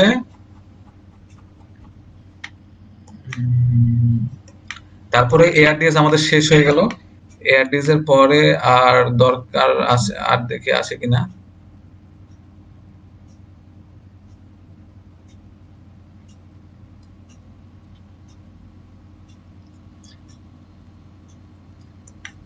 না আর নাই। এখানে আপনার এখানে রেসপিরেটরি পোর্শনে একটু পর্যন্তই আপনার এই যে রেসপিরেটরি শেষ টপিক ছিল আজকে, এটা এআরডিএস। সো সো এটা আর নাই। সো আমরা আজকে রেসপিরেটরি সিস্টেমটা শেষ করে দিলাম। সো আমি যা যা বলছি এর বাইরে এর মধ্যে ইনশাল্লাহ আসবে, এইভাবে আপনার কঠিন করে দিবে অথবা সহজ করে দিবে। তো আপনি মানে বইয়ে যা লেখা আছে ওভাবেই মনে রাখার চেষ্টা করবেন, কারণ আমি আগেও বলছি যে লাইন বাই লাইন অনেক সময় তুলে দেয় কোশ্চেন। সো এটা একটু খেয়াল রাখবেন। সো এআরডিএস টাই শেষ টপিক ছিল। তো অ্যাকুট মেডিসিন থেকে এভাবে আপনার কার্ডিওভাস্কুলার পোর্শনটা পড়ে নেবেন। রেসপিরেটরি সিস্টেম তো আমি দেখাই দিলাম কি কি রেসপিরেটরি সিস্টেম এই চ্যাপ্টার থেকে পড়বেন, সিএনএস টা কিভাবে পড়বেন, কারণ অ্যাকুট মেডিসিন মানে আপনার সব সিস্টেমের অ্যাকুট যে ডিজিজ গুলো এগুলো নিয়ে লেখা হয়েছে। সো এভাবে আপনারা জিনিসটা পড়বেন।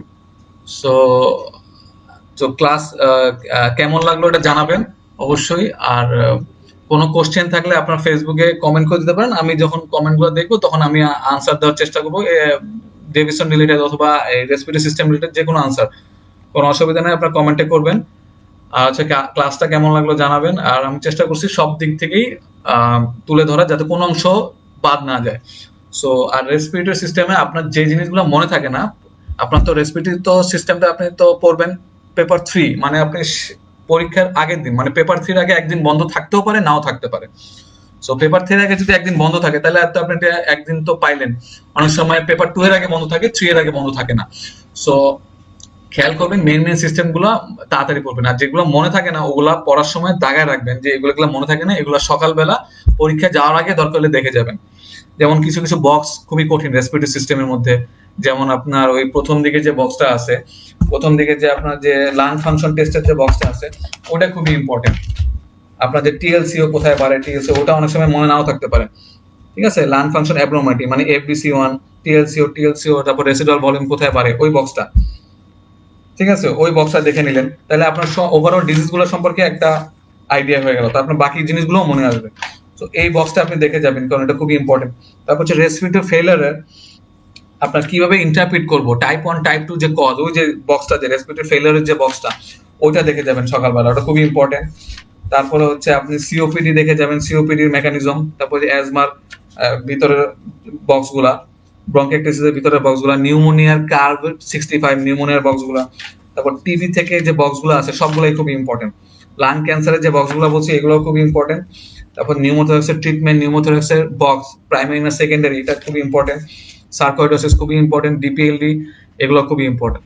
সো এভাবে যেগুলো বলছি সিঙ্গেল ব্রেস্ট এইভাবে এই স্টাইলে আসবে এর, ঠিক আছে? ওই স্টাইলের আমি যখন পড়বেন তখন